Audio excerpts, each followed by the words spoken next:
que é isso que a gente tem que entender, que a arte, muitas vezes, ela não vem para te fazer só bem.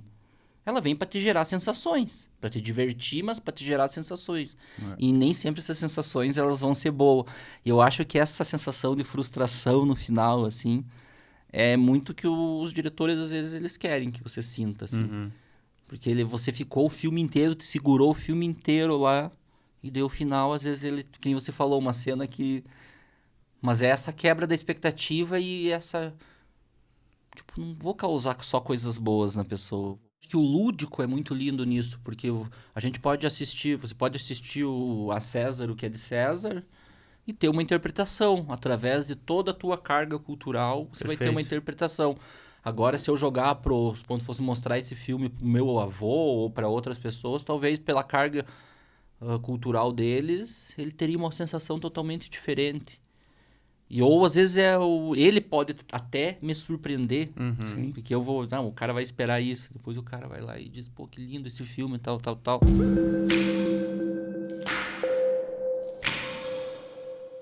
Olá, sejam todos bem-vindos. Estamos começando mais uma edição do Fala Mais, o nosso podcast aqui do Oeste Catarinense, onde a gente recebe os nossos convidados para bater um papo, contar a história, né? Conhecer um pouquinho dessa galera. O Fala Mais que é um oferecimento das lojas Quero Quero, da Cicobi Valqueira-Sul, do Mercado Marini, da Vinícola Maier e do Embutido Serrano. Vamos à apresentação do nosso convidado da semana. Conosco hoje aqui um companheiro de profissão, né? Um amigo da comunicação.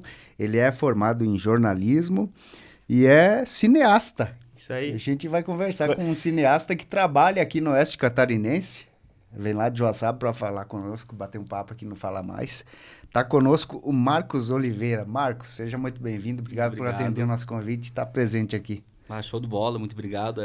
Para mim é um prazer estar aqui conversando com vocês, que estão se tornando já um podcast bem comentado aqui no Oeste. Então, quando a gente ficou sabendo, tal, até a galera da equipe do filme, eu mostrei, a galera falou, pô, que legal, cara, nem sabia que tinha um podcast aqui na região, assim. E daí, quando eu soube que era em Ponte Serrada, eu fiquei mais feliz, que eu pensei, pô, no interior, assim, a gente ter essa movimentação, acho que é muito importante, né? Uhum. Então, eu fico muito feliz, fui colega do Jeff na faculdade. Agora, nós conversando aqui antes, descobrimos que tem muitos amigos em comum, né? Verdade, então, acho que o papo vai ser bom. Legal.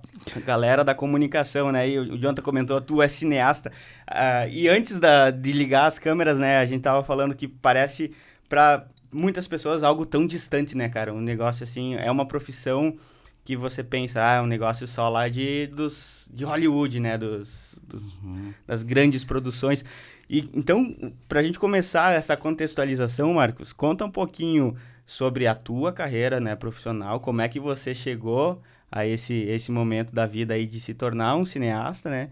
E depois a gente dá sequência aí pros projetos e tal. Então, eu sou formado em jornalismo, né? Tinha uma carreira já de 15 anos em diversas televisões aqui do estado de Santa Catarina. Eu acho que nas maiores eu trabalhei.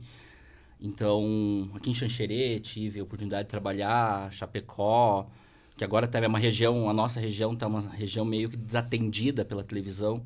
A gente ficou meio carente nos últimos tempos. Joaçaba foi um grande polo de televisão, Xanxerê tinha televisões fortes. Hoje a gente depende de Chapecó e Lages, né? Então, a gente ficou meio desassistido, mas eu tive esses 15 anos de experiência e, por último, agora eu estava em Florianópolis, na Record de Florianópolis, que foi uma experiência fantástica, assim, que também já me aproximou um pouco do cinema, um pouco mais, já tinha essa pegada de estar fazendo documentário desde 2018. E a Record, ela abriu essa porta para a gente estar produzindo coisas diferentes da televisão, produzindo documentários, séries. Dentro da própria emissora. Dentro da própria Record. Então, na Record eu era diretor de imagem, trabalhava com jornalismo ao vivo, né? Mas eles me escalaram também para fazer as direções de externa, que é manter aquele padrão estético dentro das produções, que as produções especiais da TV. Então, ali a gente começou a enxergar eu comecei a enxergar algumas outras possibilidades. Em 2019, eu acabei me afastando da televisão por questões pessoais, assim. Eu achava que era o momento de eu focar mais na minha produtora de vídeo, que eu também trabalho há 15 anos com publicidade, corporativo, e também sempre com a área documental sempre vindo junto. Sempre nunca deixei de fazer o jornalismo, de certa forma, assim. E eu voltei para Joaçaba e eu conheci uma galera que me fez entender que a gente pode ter cinema no Oeste, que a gente pode voltar a ter produções. Porque, afinal, quando se fala de cinema no Oeste, você tem que se falar de Rogério Sganzella. Sim, fortíssimo lá, né? Com certeza está entre os maiores nomes do cinema nacional. Então, é um cara de Joaçaba. Sim. Então, como que Joaçaba, tendo esse grande nome, tendo outros tempos de produção, a gente teve produções que foram gravadas com o Antônio Fagundes aqui nos anos 80, então, por que tá tão parado? Apesar de, acontece um filme a cada 3, 4 anos, eu acho que é muito pouco para uma região tão criativa que nem a região do Meio Oeste, né? E a gente eu acabei conhecendo o Rodolfo, que é um produtor cultural de Joaçaba. Ele tem a Pupilo Play, que é uma plataforma de streaming para escolas. Então, ele criou essa plataforma de uma maneira para juntar esses conteúdos infantis e educativos dentro de uma plataforma onde o professor possa fazer buscas e tal. E a gente se conheceu numa conversa de bar, assim, falamos um pouco de cada um e, cara, vamos tentar fazer alguma coisa junto, tal. Alguns dias depois, nesse retorno, em poucos dias que eu tinha retornado para Joaçaba para visitar minha família, conheci também o Felipe Ferreira. E ele falou, mano, eu tenho um roteiro de um filme, uma história pra gente fazer, vamos escrever no Prêmio Catarinense, a gente precisa sentar e escrever o projeto. Bora. Chamamos o Carlos também, fotógrafo, o Carlos Carvalho, um grande fotógrafo aqui de Joaçaba, que é professor da PAI também, então ele tem uma sensibilidade muito aguçada, principalmente para temas sociais e coisas que envolvem a fotografia mais fotojornalismo. Se juntamos nós 4 e disse, não, vamos fazer o projeto. Escrevemos o projeto e dali começou meio que um ciclo vicioso de escrever projeto e fomentar não só a questão de fazer filmes que a gente assine, mas também de capacitar novos diretores, novos produtores, diretores de fotografia. Então, agora, ontem, dia 23 de outubro, fechou mais um edital do Prêmio Catarinense, onde a gente conseguiu colocar, bem dizer, 14 projetos para lançar. Submetemos 14 projetos dentro dessa etapa para concorrer. Certo. Claro que não vamos aprovar todos e não é o que a gente quer, mas eu acho que quanto mais a gente mostrar que a região está presente nos editais, mais eles vão olhar para a gente, né? Esses são incentivos estaduais, então? Estaduais. Agora, o Prêmio Catarinense ele teve a junção de uma verba estadual, que é o Prêmio Catarinense, que eu acho que é um dos prêmios mais antigos do Brasil, dos prêmios de cinema, com a Paulo Gustavo. Então, sim, a verba ela veio um pouco mais gorda para fomentar. E agora, com a Paulo Gustavo, a gente tem essa... realmente a descentralização de recursos, porque a gente viveu durante muito tempo dependendo, a arte era dependente da capital. Sim, estava sempre no eixo ali, né? O eixo. Hoje a gente tem um poder forte, Chapecó tem de produção cinematográfica, sempre teve, Lages está muito forte, agora Joaçaba começou a criar também, a gente fez documentários ano passado, está fazendo filme, então a gente começa a ver novos ares para produção cinematográfica, produção artística em si, né? Que eu acho que é um momento único na história do Oeste, assim, porque realmente a gente vai conseguir ter acesso a dinheiro, acesso a recurso para fazer arte, para fazer cinema e é desses pequenos projetos que saem os grandes filmes, grandes projetos que podem alavancar um polo cultural aqui na região Oeste, né? Sim. Ô Marcos, uma dúvida que eu tenho, cara, talvez tu tá dentro da área consiga explicar isso. Fazer se existe alguma forma de fazer um comparativo, né? Eu comentei ali com Hollywood, enfim, pode ser cinema europeu, né? Que também tem muita coisa bacana, espanhol, né? Mas aqui no Brasil a gente vê muito o cinema sendo dependente justamente desses incentivos públicos, né? Lá fora, por exemplo, Hollywood da vida, que a gente fala, eles são cifras milionárias, bilionárias em algumas situações. Mas da onde que vem isso? É um setor privado que fomenta isso daí, eles são tipo uma indústria realmente. E aqui no Brasil existe algo nesse sentido, assim, de indústrias de maior expressão que conseguem... Então, a gente, quando se fala em Estados Unidos, fala em cinema hollywoodiano, lá existe uma influência muito grande da iniciativa privada. E isso é uma questão cultural, que ainda no Brasil não se tem essa questão cultural, por isso que o fomento vem do poder público mais forte. Não que nos Estados Unidos não tenha, tem também.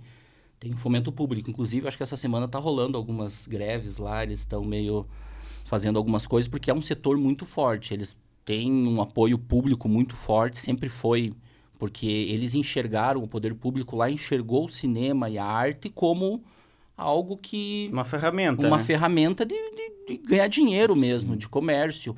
E eu acho que é essa cultura que falta no Brasil. Das empresas entender que a arte, ela é educação, ela desenvolve o ser humano. Hoje eu acho que quando você vai falar de história, principalmente, eu acho que o cinema é uma das ferramentas que mais leva a história para as pessoas, que mais conta a história do povo. De uma forma leve, né? Porque as pessoas estão ali não com aquela missão desgastante de consumir o conteúdo. Estão De ali, aprender, né? Ele aprende de uma maneira quase indireta, né? No entretenimento, né? Em si ele traz isso. Então eu acho que o Brasil pode caminhar para isso. Só que a gente tem que entender, o empresário tem que entender que a arte é importante, que a arte tem que estar presente na escola. Porque aí o negócio se torna natural, sabe? Ele se torna, você olha para o projeto e diz, não, esse projeto ele pode me dar lucro, sim. Porque ele é um projeto que vai vender a minha marca, é um projeto que vai posicionar a minha marca. Então, você relacionar a tua marca a projetos cinematográficos, artísticos em si, eu falo em arte geral, artes plásticas, artes visuais, é muito bom. Sim. Porque por mais que você olhe, às vezes, para um projeto artístico e diga, pô, mas não entendi ou não está muito dentro da minha realidade, todo projeto artístico ele vai atingir alguém de alguma forma. Então, a gente precisa pensar nos projetos artísticos também como uma estratégia de marketing. E eu acho que quando eu falo só do empresário, eu estou falando que a gente tem que evoluir culturalmente e também nós, artistas. De realmente aprender a vender os nossos materiais, os nossos filmes, as nossas pinturas, as nossas intervenções, nossas exposições fotográficas e fazer que isso seja uma ferramenta para venda mesmo, para a gente fomentar, porque não tem como falar em arte sem falar em dinheiro hoje. Você vai fazer um filme hoje, não é tudo muito caro, demanda de muitas pessoas, demanda de uma logística muito grande. Então, a gente tem que entender que a arte ela tem que ser isso comercializada, também, né? Perfeito. Isso daí eu também queria entender na prática ali, né? Por trás das câmeras, né? O quanto de pessoas é necessário para desenvolver uma obra cinematográfica? Assim, porque tem... Beleza, comentou meio por cima, né? Mas eu acho que é interessante a gente aprofundar um pouquinho mais. Que tem o cara que cuida da fotografia, da cena, tem o cara que cuida... Um monte de situações. Então, a gente, hoje aqui no Oeste, esse projeto que a gente está fazendo, ele é um projeto que hoje ele já está na casa de 20 a 25 pessoas envolvidas nesse projeto. Isso é um projeto pequeno, um projeto que não vai passar, um curta que não passa de 20 minutos. Mas os próprios projetos, as leis de incentivo, elas já vêm com uma cartilha, digamos assim, que você tem que profissionalizar a tua produção. Então, como que se profissionaliza a produção cinematográfica? Claro, com estudo, mas com caráter humano. Que é você ter, hoje, as funções básicas para você fazer um filme, um diretor de arte, um diretor de fotografia, um diretor de produção e um produtor, que às vezes o produtor está vinculado a uma produtora que vai produzir esse filme. Aí você tem um diretor de casting, você tem daí às vezes uma equipe de elenco com 5, 6 pessoas. Aí você também tem você vai partir mais para a parte técnica, daí você tem que trazer gaffer, maquinista, Então, são várias coisinhas que vão agregando. Tipo, o cara fala, o que é um maquinista? Quando você fala, o maquinista, por que você tem que trazer um maquinista se você está fazendo cinema? Tem treino no meio, né? Tem treino. Não, o maquinista é o cara que se expõe, eu preciso fazer um movimento de câmera, eu preciso executar uma ação que ela seja tanto falada e visual, que às vezes necessite do movimento, ou que eu precise prender a câmera num teto de alguma coisa. O maquinista, ele é o cara que, digamos, ele é o inspetor bugiganga que vai saber o que fazer para deixar o cenário legal. Pra cena acontecer. Pra cena acontecer, tudo da parte de movimento e tal. Então, são pequenas coisas que, quando você olha na somatória final, ele envolve bastante dinheiro por essas questões, mas também ele dá um salto de qualidade muito grande, porque você ter, supondo, um preparador de elenco dentro do setting, é diferente de eu como diretor. Às vezes eu estou focado naquilo que eu quero passar como mensagem, e às vezes os pequenos detalhes que um dramaturgo, estando no setting, ele vai conseguir olhar com uma maneira mais fina. E ainda a grande dificuldade aqui do Oeste é isso, é a gente capacitar essas pessoas para trabalhar no cinema, sabe? A gente tem bons diretores de fotografia, porque temos um histórico bom de produtoras aqui no Oeste, mas funções mais técnicas, assistentes de direção, assistentes de fotografia, próprios eletricistas especializados em cinema, eu conheço muito poucos aqui no Oeste, alguns que trabalharam com a Casa na Árvore, que é uma produtora um pouco maior aqui, a Três Quadros e Chapecó, que são produtoras que trabalham nessa linguagem mais cinematográfica, mas é muito pouco, assim, pessoas que estejam essas capacitações técnicas para o cinema. Então, a ideia também de trazer o cinema para cá, trazer oficinas, fazer essa movimentação que o cinema gera, porque só de a gente estar dizendo, estamos fazendo um filme, você já cria a galera, que legal, vamos... Você já cria uma imagem, já traz uma... E principalmente quando começa a envolver nomes já conhecidos, né? Que é o caso do filme que vocês vão... Então, a gente A gente bateu um bom tempo pesquisando elenco, correndo atrás de elenco para fazer esse filme, que depois eu vou falar mais sobre o filme em si. E a gente rodou, foi a Chapecó, conversou com pessoas... Tivemos experiências bem legais, assim. Mas a gente entendeu que, esse é um filme que eu acho desde 2008, que foi o filme até da Gabi Brezola, que é uma artista visual que rodou o Brasil, rodou o mundo com seus projetos. E agora ela está de volta em Joaçaba também. Também está na nossa equipe de produção e de gestão de projetos. Que ela fez um documentário sobre a larfiagem, que é uma língua que tem em Erval do Oeste, que foi criado na... Então, desde esse filme, que é um documentário, a gente não tem. A última ficção, digamos assim, que a gente teve foi em 2008, 2009, eu acho. Quando nós estávamos entrando na faculdade ainda. Então, quando a gente veio para cá, a gente achou essa necessidade de... a gente precisa não só construir, trazer pessoas, mas também trazer visibilidade para esse cinema.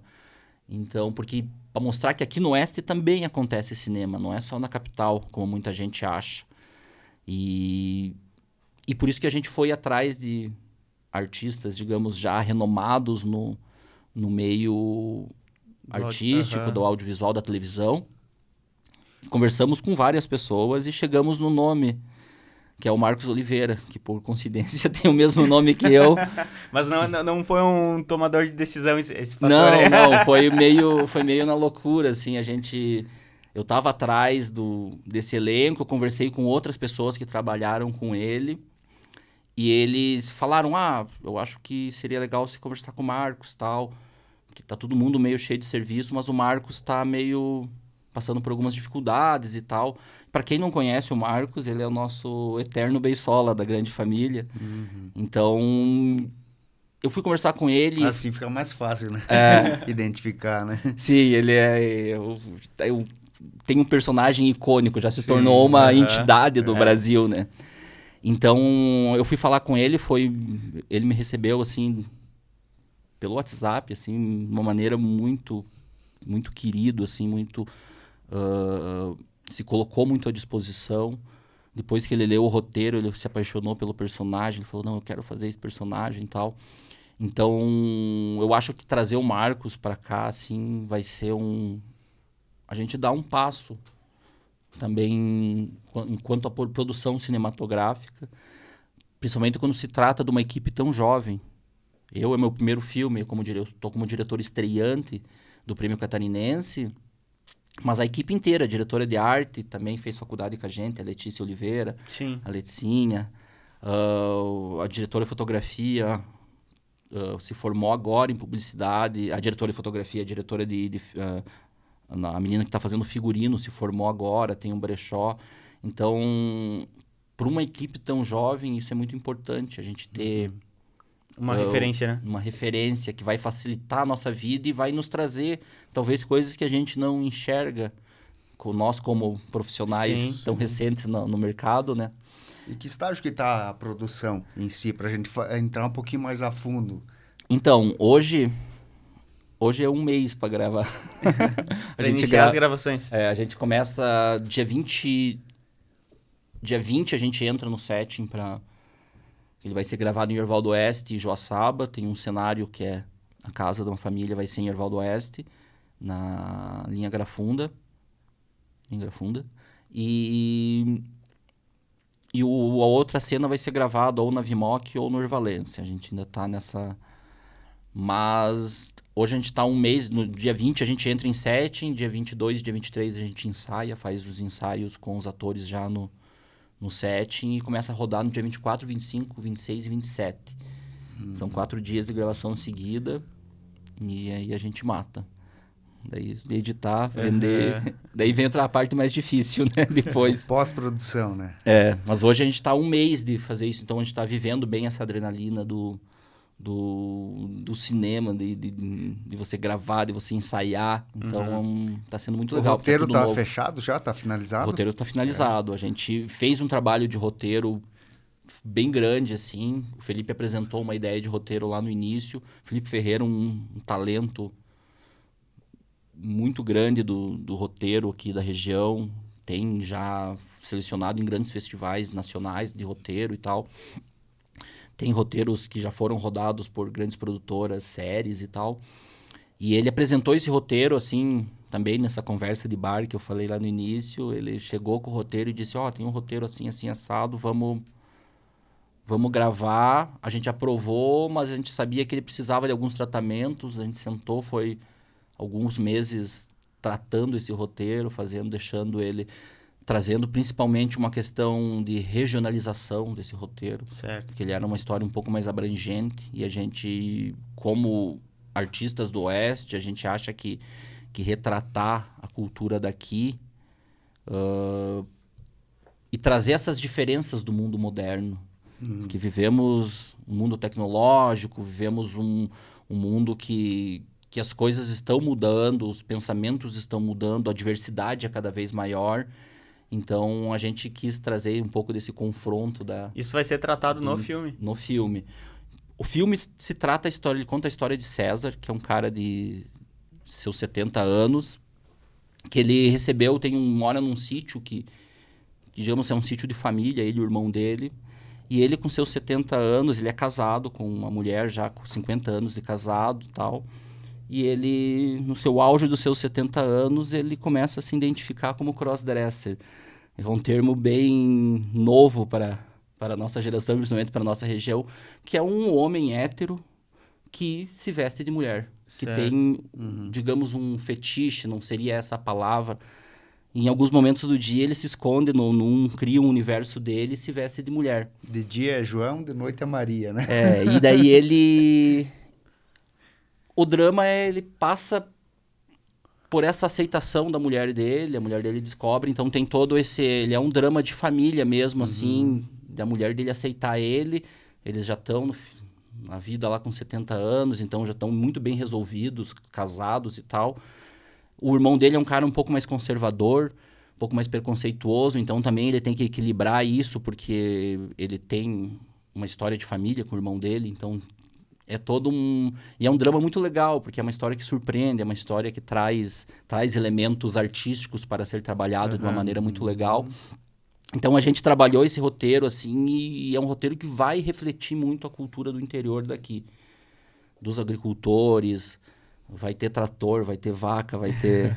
Então era isso que a gente queria trazer assim, O personagem é morador do interior, ele é um do colono campo, né? mesmo, um cara, um colono ele tem um pequeno sítio assim, que é uma cultura também que a gente vê sumindo aqui, que é a agricultura da subsistência, né? Aham. Então a gente quer retratar assim. Eu participei agora esse ano, a gente com a Lu e com a Luana Calai e a Kika, que são de Capinzal, elas têm o projeto Entre Linhas, que é um projeto que visita comunidades do interior, pequenas famílias de agricultores, e elas fotografam esses agricultores, pedem para tirar foto deles, e depois elas fazem lambes e colam pela cidade, de Capinzal, bacana. Ouro. E o que a gente... E agora nessa última edição do Entre Linhas, a gente fez um making off que acabou virando um documentário, assim, porque a gente acabou tendo muitos relatos legais. Então, vamos transformar isso num documentário para a gente ter esse registro, que é um registro histórico da região. E o que a gente viu? Que com a expansão da soja, a subsistência ela foi comprimida.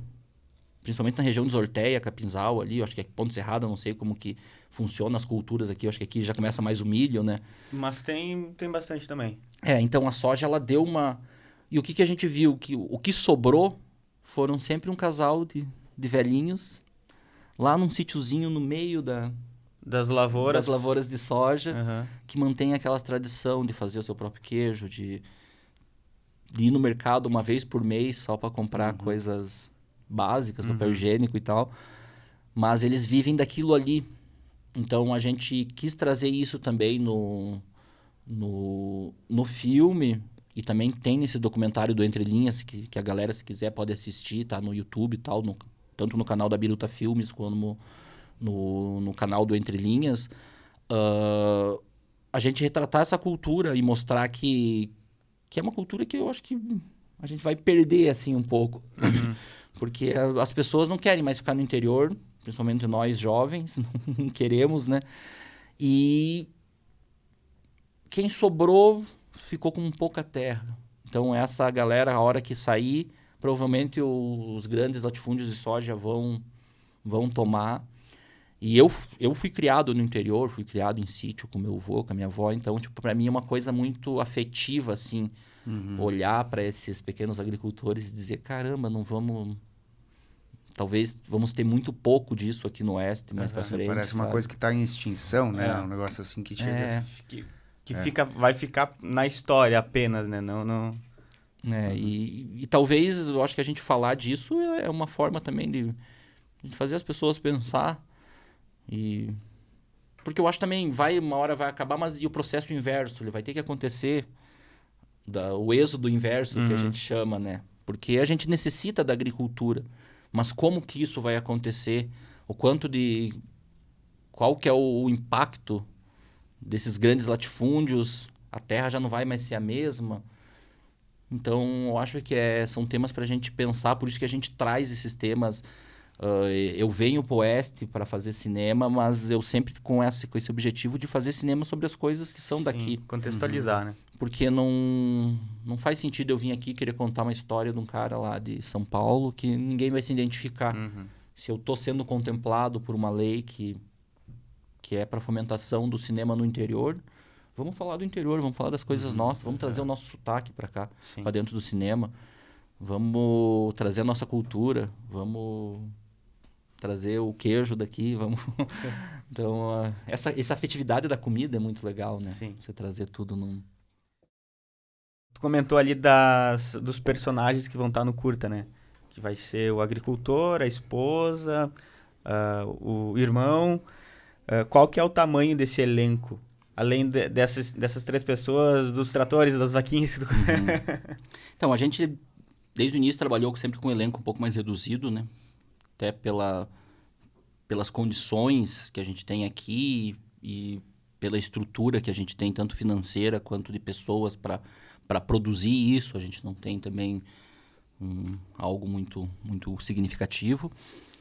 São cinco atores, são os 3 Digamos, o César é o protagonista, que vai ser interpretado pelo Marcos Oliveira.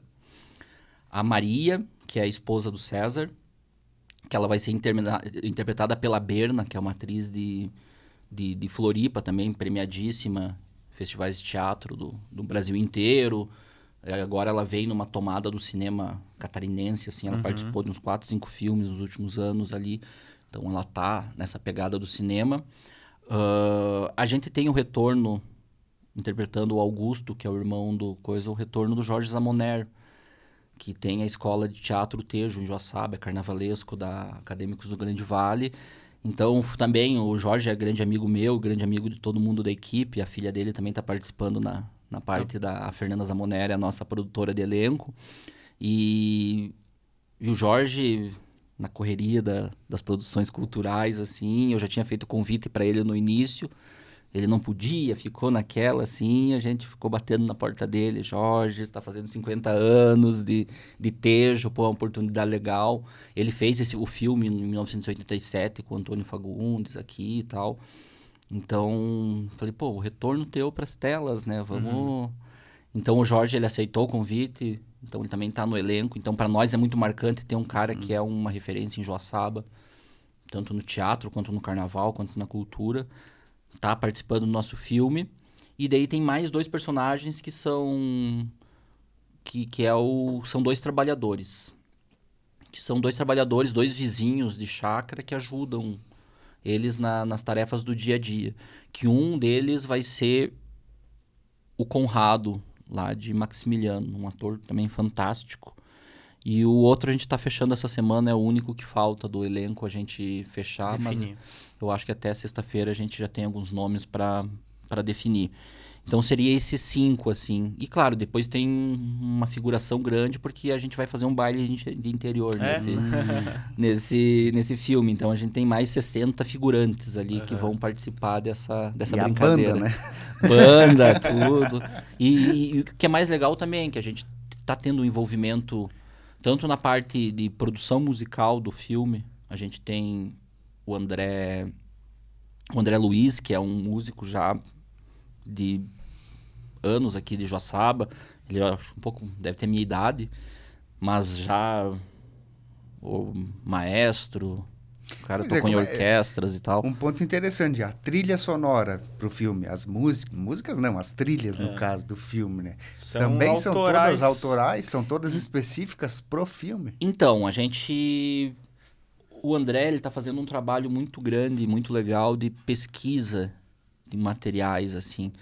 Então, a gente vai produzir algumas coisas pro filme específico, mas a gente está buscando também músicas que tragam memórias afetivas para quem assiste. Quando você vê lá, eu, particularmente, eu tenho uma lembrança de criança, assim, de eu acordando de manhã, o meu avô já com o café na mesa pronto, com o radinho ligado, escutando o locutor X, que tinha o programa de manhã em Joaçaba. Então, eu tenho muitas lembranças das vinhetas que a rádio fazia, dos bordões que o cara tinha. Então, a gente quer trazer, e das próprias músicas mesmo, que muitas músicas marcadas que tocavam. Então, a gente tem uma lista de músicas que a gente ou vai tentar comprar o direito para ter isso e trazer essas lembranças, essas memórias afetivas, porque tem bastante cenas no filme que o rádio está presente. Que também é uma das culturas aqui do Oeste, né? Que eu acho que influenciou tudo isso que a gente está fazendo hoje, né? E...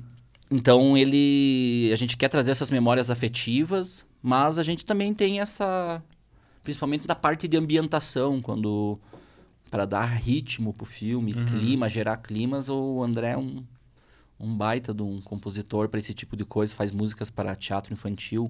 Então, acho que ele tem esse feeling de entrar no teu sentimento local, os teu elementos coração ali, né? Isso. Não necessariamente música, né? Mas sons. E é um trabalho assim que você falou que existem as segmentações ali dentro da equipe, no caso, o diretor de fotografia, a pessoa que cuida da parte técnica lá da imagem, do som, enfim, do áudio, né? Mas precisa haver uma sincronia e eu acho que tem que todo mundo saber o que o outro vai fazer para o negócio acontecer com mais eficiência, né? O cinema ele é um processo muito coletivo, assim. E claro, eu trabalhei em São Paulo, fiz algumas produções em São Paulo, mas realmente na prática, assim, quando a gente vê o cinema nacional, quando você vai trabalhar com diretores já antigos, eles não te abrem muito o processo. Eles te contratam, te pagam, te mandam você fazer. E o nosso processo aqui no interior, ele é um pouco mais... A gente está trazendo esse processo mais imersivo para a equipe. E colaborativo, né? Todo mundo está, acredito, presente em tudo. E participando mesmo na questão de dar ideia, sabe? Claro que tem uma linha, que é uma linha artística que eu tô conduzindo, que é entender os níveis de dramaturgia, se eu quero a cena seja um pouco mais agressiva ou seja mais leve, os tons de cena a gente decide, mas a equipe, assim, tá sendo bem legal porque a gente tá abrindo bem esse processo, assim, a gente faz algumas reuniões semanais, que junta a equipe, coloca todo uma agenda de tarefas, é bastante trabalhado, não é só ficar ali viajando, dando ideia, é planilha de Excel, Google Drive, pastas de referência, planejamento, cálculo de horas de gravação, cálculos de sol, cálculos de luz, teste. A gente já está no terceiro storyboard do filme, então... É um processo que quanto mais você faz, mais você vai descobrindo como vai ficar, sabe? Sim. Então, quanto mais você chegar pronto para a gravação, a margem de erro lá no dia é menor. Porque a gente também não tem... A chance de necessidade de improvisar, de adaptar algo, de mudar algo também é bem remota, né? É remota. Deixamos isso, os improvisos e as adaptações, eu enxergo que é mais para a parte da atuação mesmo. Isso. Que ali sim o cara tem que ter esse feeling de... mudar uma palavra, mudar isso, algo nesse o roteiro, muitas vezes ele traz só uma ideia de tom e de como que a gente quer a intenção que a gente chama. Sim. O roteiro passa a intenção. Pois é, embora tendo o texto ali que o ator tem que decorar e falar, né? Também não precisa ser fielmente aquilo, né? Não, 100%, né? Ele pode mudar alguma palavra, ele tem, né? Tem a liberdade total. Tem que ter total. essa liberdade até pela própria naturalidade da cena, né? E a construção do personagem. Eu acho que se nós três somos atores aqui, a gente recebe o mesmo texto, o Jeff vai interpretar de um jeito, eu vou interpretar de outro, você vai interpretar de outro. Então a gente tem... eu acho que essa liberdade de atuação... Claro que isso também varia de diretor para diretor. Tem diretor que escreve o texto e quer que aquilo seja... Na linha. Ele pode mudar o foco dramaturgo, mas do texto não. Eu já penso diferente. Eu acho que... Mano, se você passou a mensagem que eu quero passar aqui no texto... E se ficou bom, né? E se ficou bom dentro da avaliação, né? Dentro do contexto da dramaturgia e do contexto que está inserido o filme... Eu acho que isso faz parte do processo do filme ele ser um mutante, assim. Ele começa de um jeito, ele vai se transformando, a gente vai lá na hora, talvez até pinte alguma ideia, tipo, esse quadro aqui tá legal, vamos fazer um quadro aqui só disso aqui. Vai pintar isso. E a gente... quando eu falo de planejamento, realmente é tentar errar o mínimo, assim. Tentar chegar lá e não precisar fazer retrabalho. Porque pensa, a gente tem 4 dias para gravar. A gente tá trazendo um cara lá do Rio de Janeiro. Que se der uma merda, não tem como trazer ele de novo. É mais 4, 5 mil reais de passagem pro cara vir para cá para fazer isso. Então, a gente tem que ter esse cuidado no planejamento e ir o máximo pronto para isso. Porque é uma estrutura muito grande, assim, que a gente está mexendo, sabe? A gente vai depender de iluminação, foi investido em câmera agora, o Sartori ali da VMS investiu pesado em equipamento para a gente estar desenvolvendo, ele está empolgadíssimo. Uma coisa que é bom sempre frisar, que eu tenho que falar disso, que eu até já falei, mas eu tenho que falar mais, que o projeto ele é apoiado pelo Prêmio Catarinense de Cinema, que é da Fundação Cultural a Fundação Catarinense de Cultura do Governo do Estado de Santa Catarina. Então é importante a gente falar do Prêmio Catarinense porque eu acho que ele está proporcionando uma mudança Para que isso aconteça, né? e uma mudança de cultura no Oeste mesmo, né, nesse sentido, assim, o que a gente viu essa semana de amigos nossos que viram a gente aprovar o projeto no passado, estão vendo a gente trabalhar esse ano, pô, vou escrever também, vou atrás, galera de Lages, amigo nosso, não, vou fazer, Marcos, você me ajuda?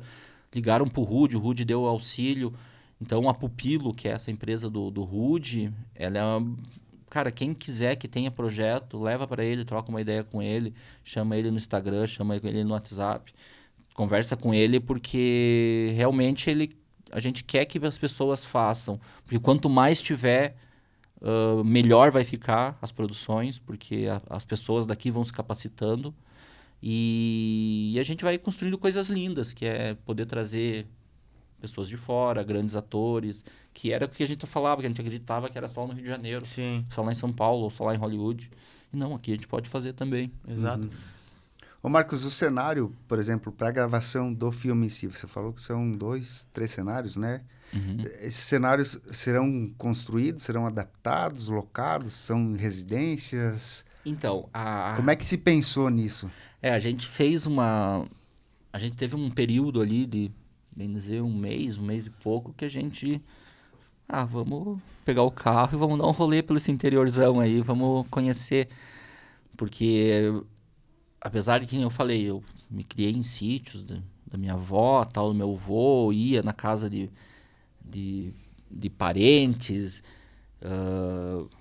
Quando a gente terminou o roteiro, que eu imaginei as cenas que se passavam dentro da casa, que é a casa do casal, eu lembrava muito da casa Tinha as referências próprias. Da avó, da minha ex-namorada, eu lembrava da casa, eu até fui atrás, daí não rolou. E realmente foi, tipo assim, vou bater, pô, achei legal essa casa aqui, vou bater na porta, vou conversar com essa pessoa. E a gente, inclusive a casa que a gente vai gravar, que é ali em Erval, nós estava passando na frente, o Omar levou nós lá, que o Omar também é um grande agente cultural aqui de Joaçaba, ele falou, não, tem umas casas legais lá para aquele lugar, vamos lá ver. Nós estava passando, pô, casarão, 70 anos a casa, coisa mais linda, assim, antigona e tal. A gente passou. Eu falei, vamos, na volta vamos tentar parar. Nós estava passando, tinha uma mulher na estrada, assim, nós, de quem que é essa casa? É minha, é do meu pai, tá vazia ali, tem só uns entulhos ali dentro. A gente queria gravar um filme ali. Não, pode vir. Foi bem assim, sabe? Claro que a gente tem... A gente tá pagando, vai pagar para ela tudo, mas uma locação, né? O processo... Mas a casa, ela está desabitada, então? Ela está desabitada. Ela mora na frente, ela tem ali uma outra casa para frente, mas essa era a casa dos pais dela. Os pais dela morreram há 12, 13 anos e virou meio que um depósito. Eles guardam umas caixas de abelha.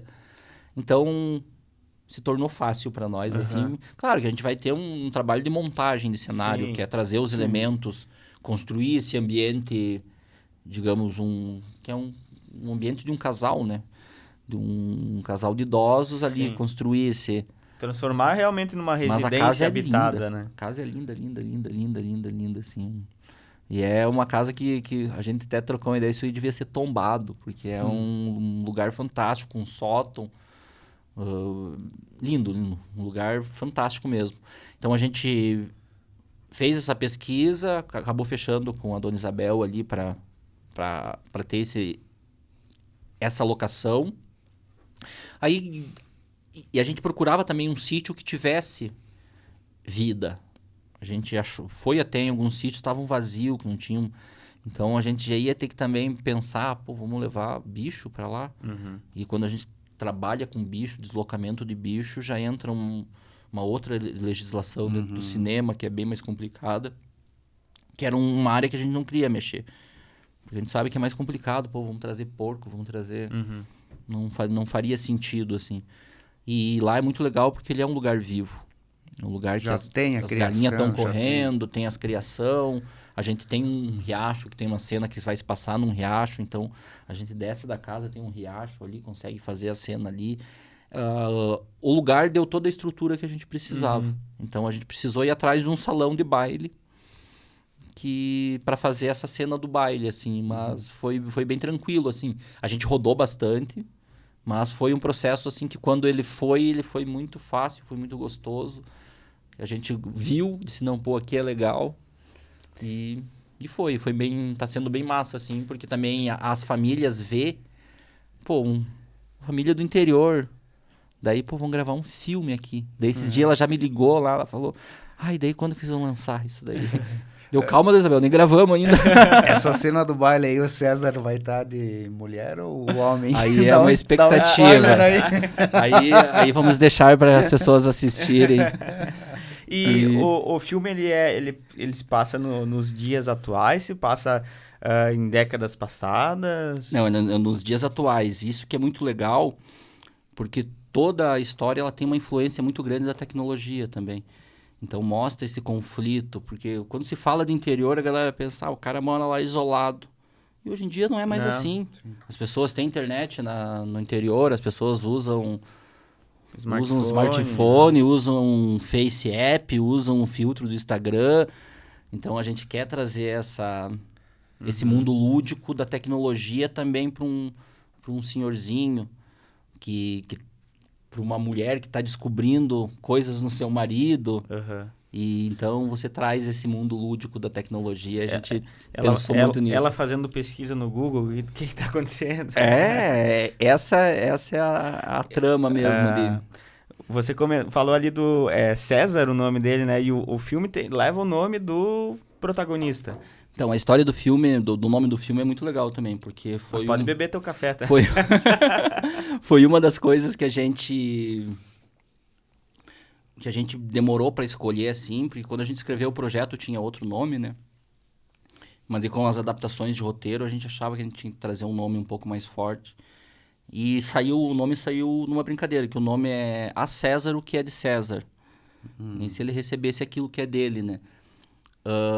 E foi numa brincadeira, assim, a gente não sabia mais, não tinha mais ideia, e a Gabi, essa amiga nossa, a Gabi Brezola, ela saiu com esse, dê a César o que é de César, tipo, meio que zoando, assim.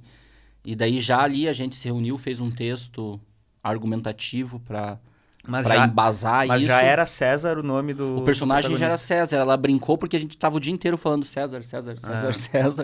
E aí ela lançou essa assim, nós, caralho, que sacada boa. E daí a gente foi lá, escreveu, o Guilherme, que é o nosso produtor, o diretor de produção, escreveu um texto meio argumentativo, defendendo essa ideia de por que seria esse nome, porque a gente também tem que sempre defender todas as ideias que a gente... justificar tudo que vai ser posto no projeto, né? Então, a gente ali também surgiu de uma maneira fácil, a gente já trouxe as questões de Júlio César, as questões que envolvem as crenças religiosas e os preconceitos, então foi um texto que se embasou fácil e o nome surgiu assim, tipo, meio que num passe de mágica, assim, a gente tirou um peso que estava nas costas naquele momento, foi de uma maneira coletiva e criativa, assim, de uma maneira bem legal, assim.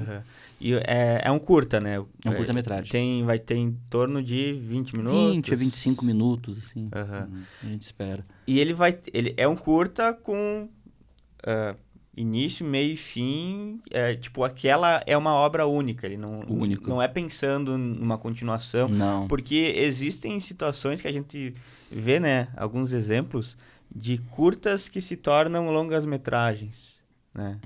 Eu acho que a história ela tem uma gama que pode virar, mas a gente nunca fez ela pensando nisso.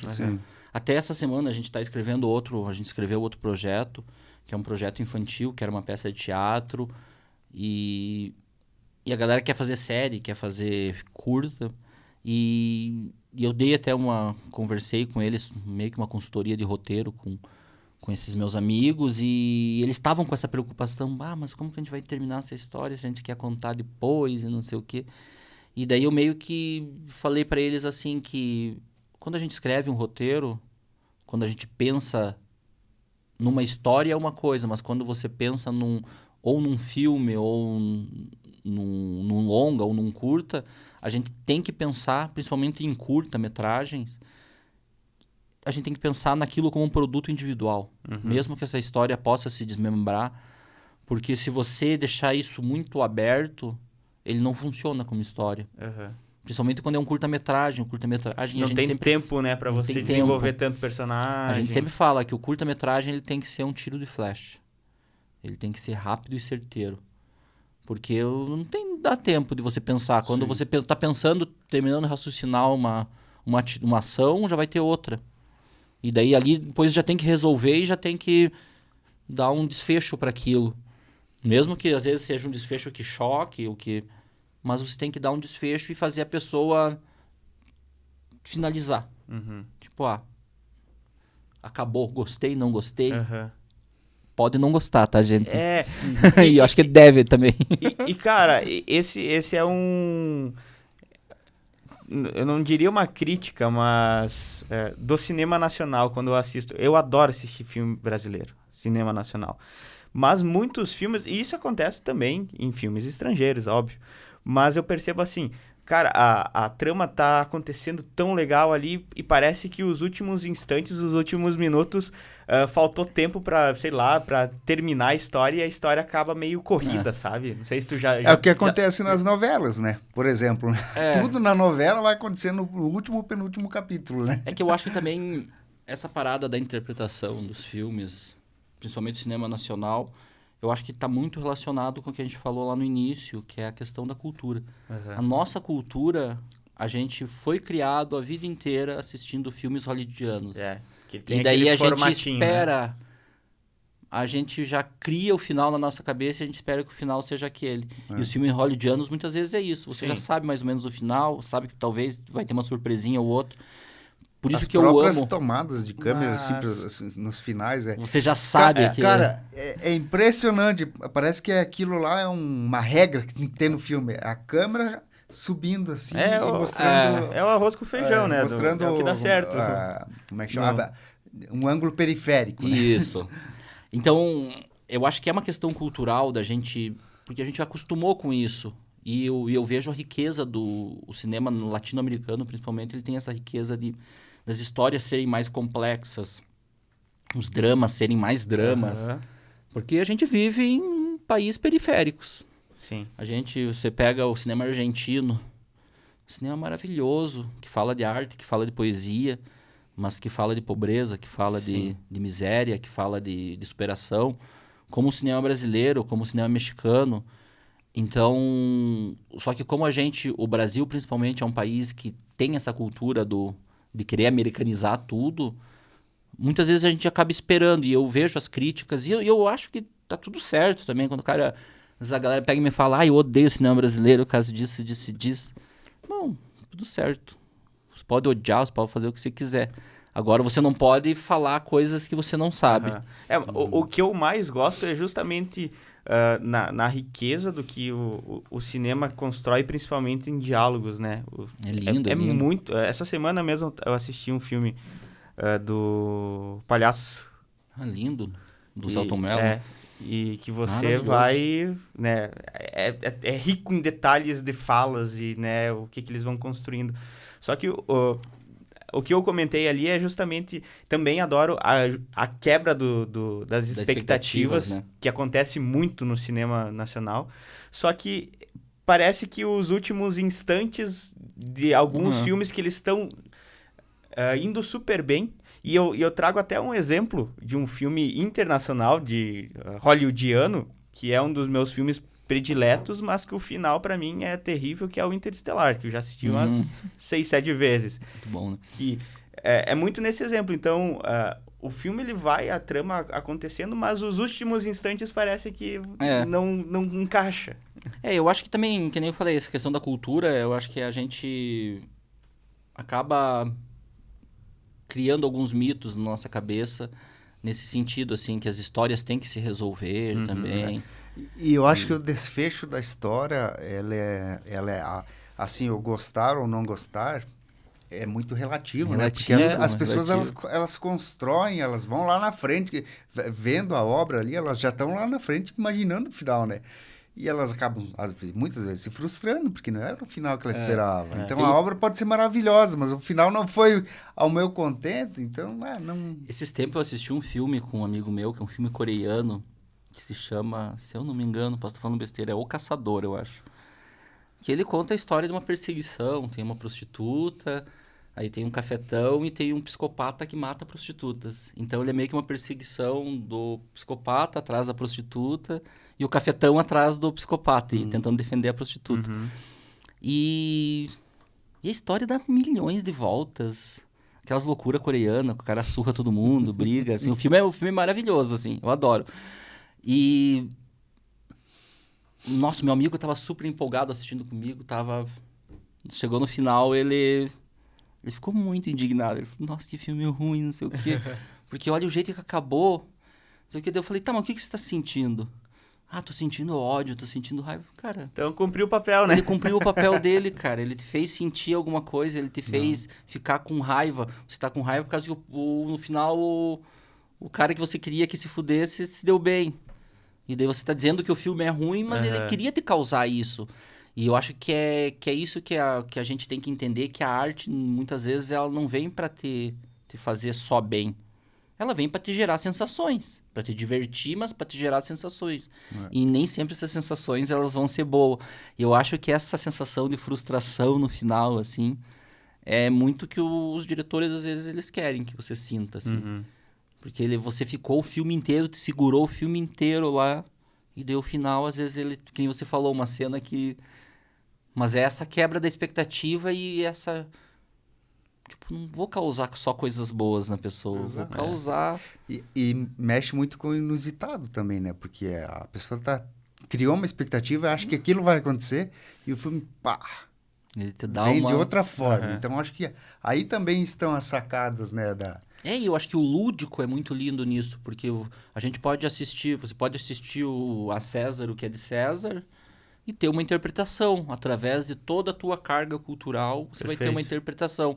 Agora, se eu jogar quando fosse mostrar esse filme pro meu avô ou para outras pessoas, talvez pela carga cultural deles, ele teria uma sensação totalmente diferente.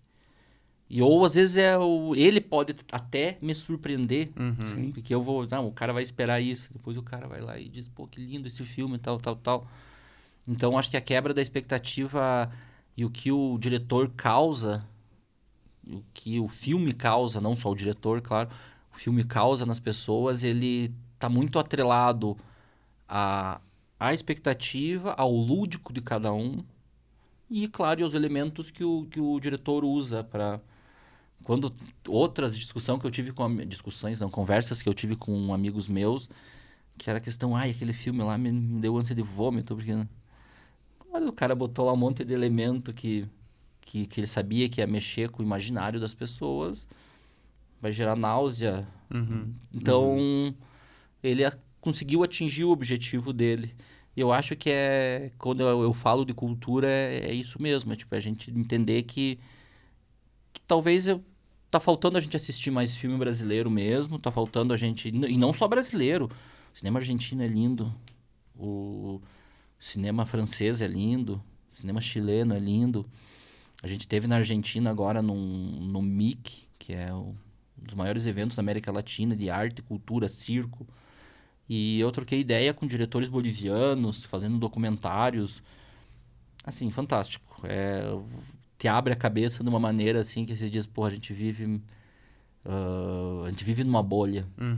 E eu sempre digo, a galera diz, Marcos, você já viajou, tá fora, você é um cara mais cabeça aberta, mas quando a gente sai para fora do país, quando a gente vai principalmente falar de um tema que o Brasil ele não tem uma cultura tão grande, que é o cinema.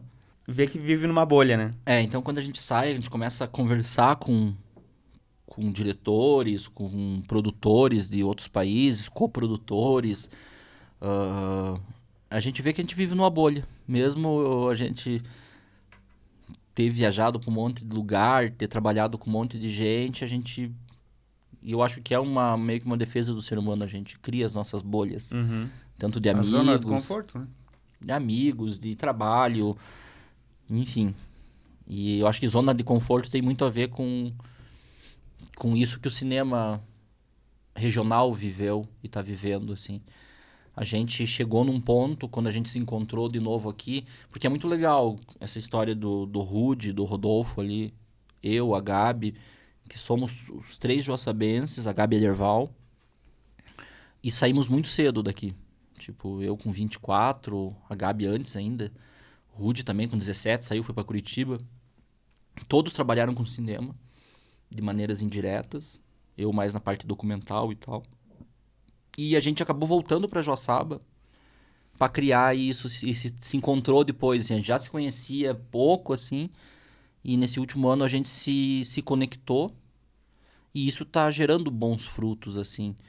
Que é tipo, pô, as pessoas tiveram que sair, aprender e voltar pra cidade pra tá trazendo coisas legais e tá, talvez, tipo, incentivando pessoas que são daqui, que a gente sabe que tem talento, mas que por estarem numa mesma bolha sempre, não conseguiam enxergar que dá pra fazer as coisas aqui. Então a gente vem, a gente volta, eu vejo amigos meus que, pô, Marcos, que massa, cara, você tá fazendo um filme, me bota lá pra ajudar a puxar cabo. Porque a galera, tipo, quer sair dessa bolha, assim, Sim. mas às vezes falta oportunidade realmente, assim, de... Pô, vamos dar oportunidade das pessoas fazer coisa diferente, de tá... E daí isso também não é só na área do cinema, nas artes plásticas, na parte dos eventos, o próprio dentro do jornalismo. Eu acho que o que vocês fazem aqui já é... Vocês saíram um pouco da bolha, porque vocês têm um portal numa cidade que não é Polo, não é Chapecó, não é Joaçaba, não é Xanxerê. Vocês criaram um podcast, não tem outro podcast aqui na região. Então, tipo, fomentar isso, fazer que mais pessoas participem, fazer que mais pessoas, talvez pelo trabalho que vocês fazem no portal, um dia vem aqui e um jovem diga, pô, quero ser jornalista. Você está dando oportunidade para as pessoas, está estagiando, tá... Então, eu acho que a gente que é aqui do interior, a gente tem que criar as nossas oportunidades, a gente vai ter que fomentar, a gente tem que fazer, porque ninguém vai fazer pela gente e se depender principalmente de verbas maiores, e essas verbas acabam ficando em São Paulo e no Rio de Janeiro, principalmente para a produção cinematográfica, para a produção de séries e tal. Então a gente tem que aproveitar essas oportunidades e tentar trazer mais coisas aqui pro Oeste pra gente estar sempre falando da nossa região, né? Acaba extraindo ao máximo, né? Com os recursos limitados que tem, né? Não, com certeza. E falando do audiovisual, eu vejo assim que a parte do cinema, ele teve justamente esse ato, né? Porque a gente ouve grandes obras, ouve falar de grandes obras que aconteceram aqui na região. Até comentei contigo aquela do Ernói, né? Do Ernói. Que eu assisti esses dias no Pagador. YouTube. E que teve justamente esse ato. Então, ficou durante um tempo sem existir obras e agora parece então que elas estão ressurgindo. Só que nesse meio tempo, o audiovisual na região, ele veio se desenvolvendo, talvez não pela parte cinematográfica, mas a parte comercial, né?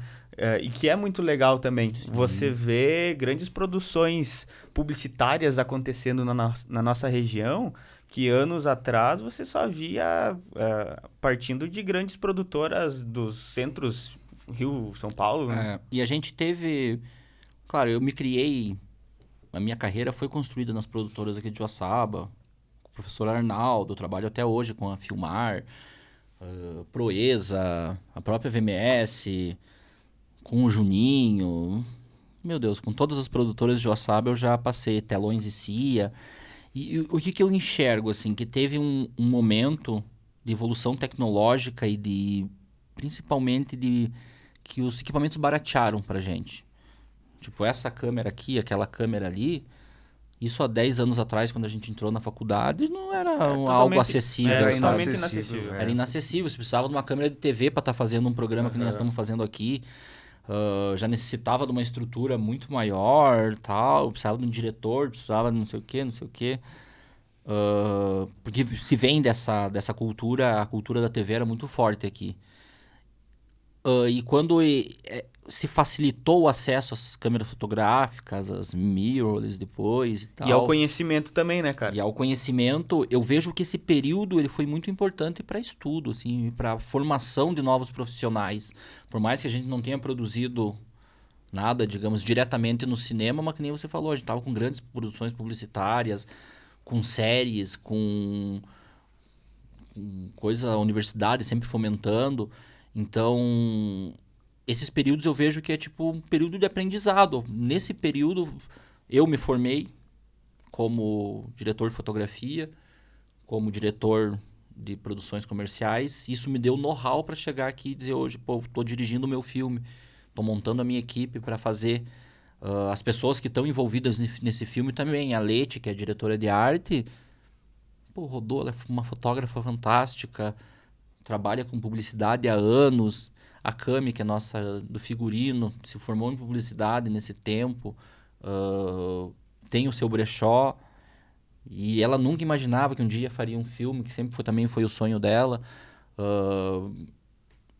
O Carlos também, que é um fotojornalista fantástico, que nesse período acho que teve também um período de contato com o equipamento, porque tipo, quando eu entrei na faculdade, nossa, eu tive que guardar uma grana ferrada para comprar uma câmera, que era uma coisa que eu queria pro meu trabalho, que eu almejava, sabe?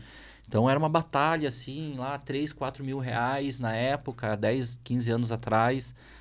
Tipo, você tinha que trabalhar 2 anos para conseguir comprar uma câmera. E hoje em dia a gente você compra a câmera por R$1.500, R$2.000. Hoje R$2.000 é o cachê às vezes de uma produção, então você sente que tipo, o mercado tá mais fácil, sabe? Popularizou, né, na verdade. Popularizou, Porque... trouxe E isso é muito bom, porque você imagina a próxima geração, com as crianças já nascem... Por um lado tem o lado bom, tem o lado ruim da tecnologia, mas eu penso que pro audiovisual só tem a ganhar, só tem a crescer, porque as crianças já nascem aprendendo a fazer enquadramento. Sim. Isso, Então a gente tem uma proposta aqui de contrapartida, que é todo projeto que a gente desenvolve, você tem que dar uma contrapartida social. Então a gente vai dar uma oficina de cinema numa comunidade carente de Joaçaba, só com celular. A gente vai conseguir mais uns par de celular ali, mais o que a galera tem ali. A gente quer ensinar cinema com as ferramentas que a gente tem. Porque é isso, gente. O celular faz em 4K. Sim. A gente vai filmar o filme em 4K. Então, tipo, pô, um celular faz o mesmo... Então, às vezes, é ensinar técnicas de luz, ensinar realmente coisas de linguagem cinematográfica. Enquadramento, né? Composição movimento, tudo, tal. né?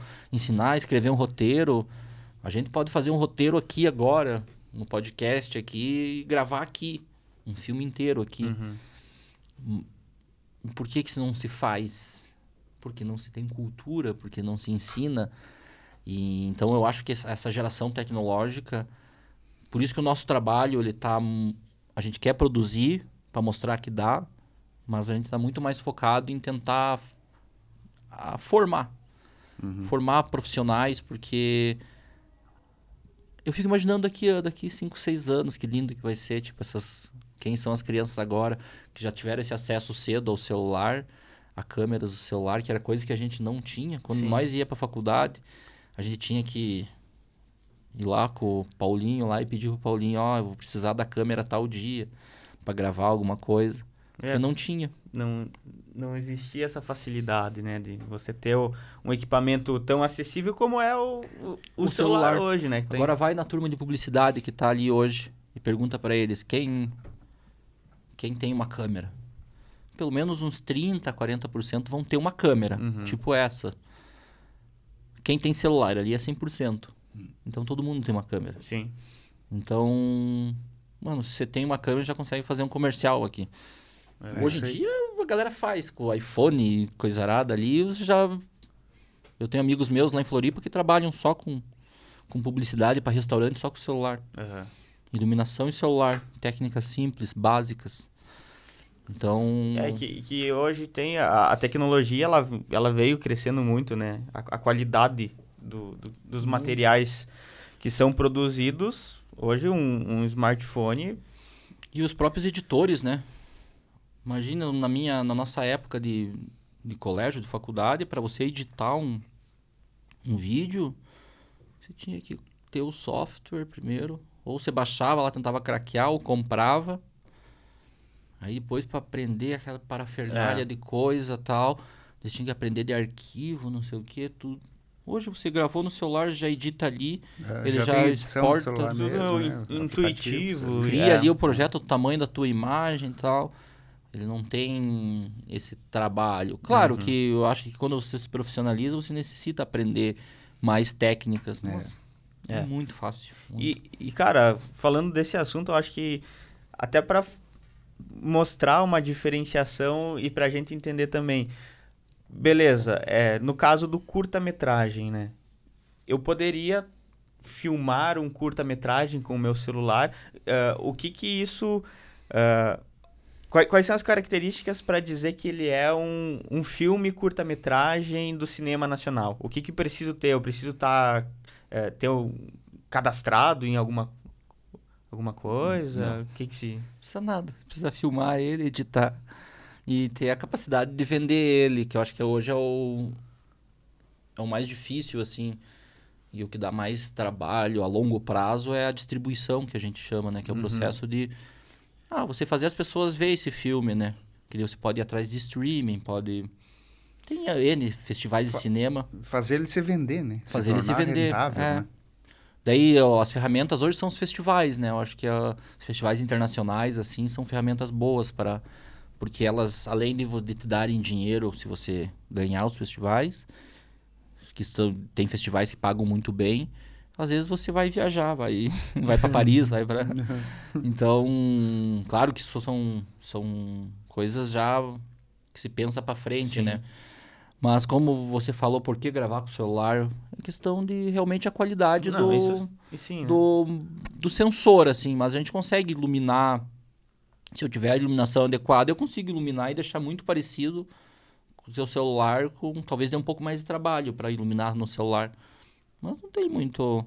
A questão é sensor, textura do sensor, a qualidade do vidro que o sensor é feito, o tamanho do sensor também, que daí isso vai determinar o tipo de lente que você vai usar. Mas são questões técnicas que não...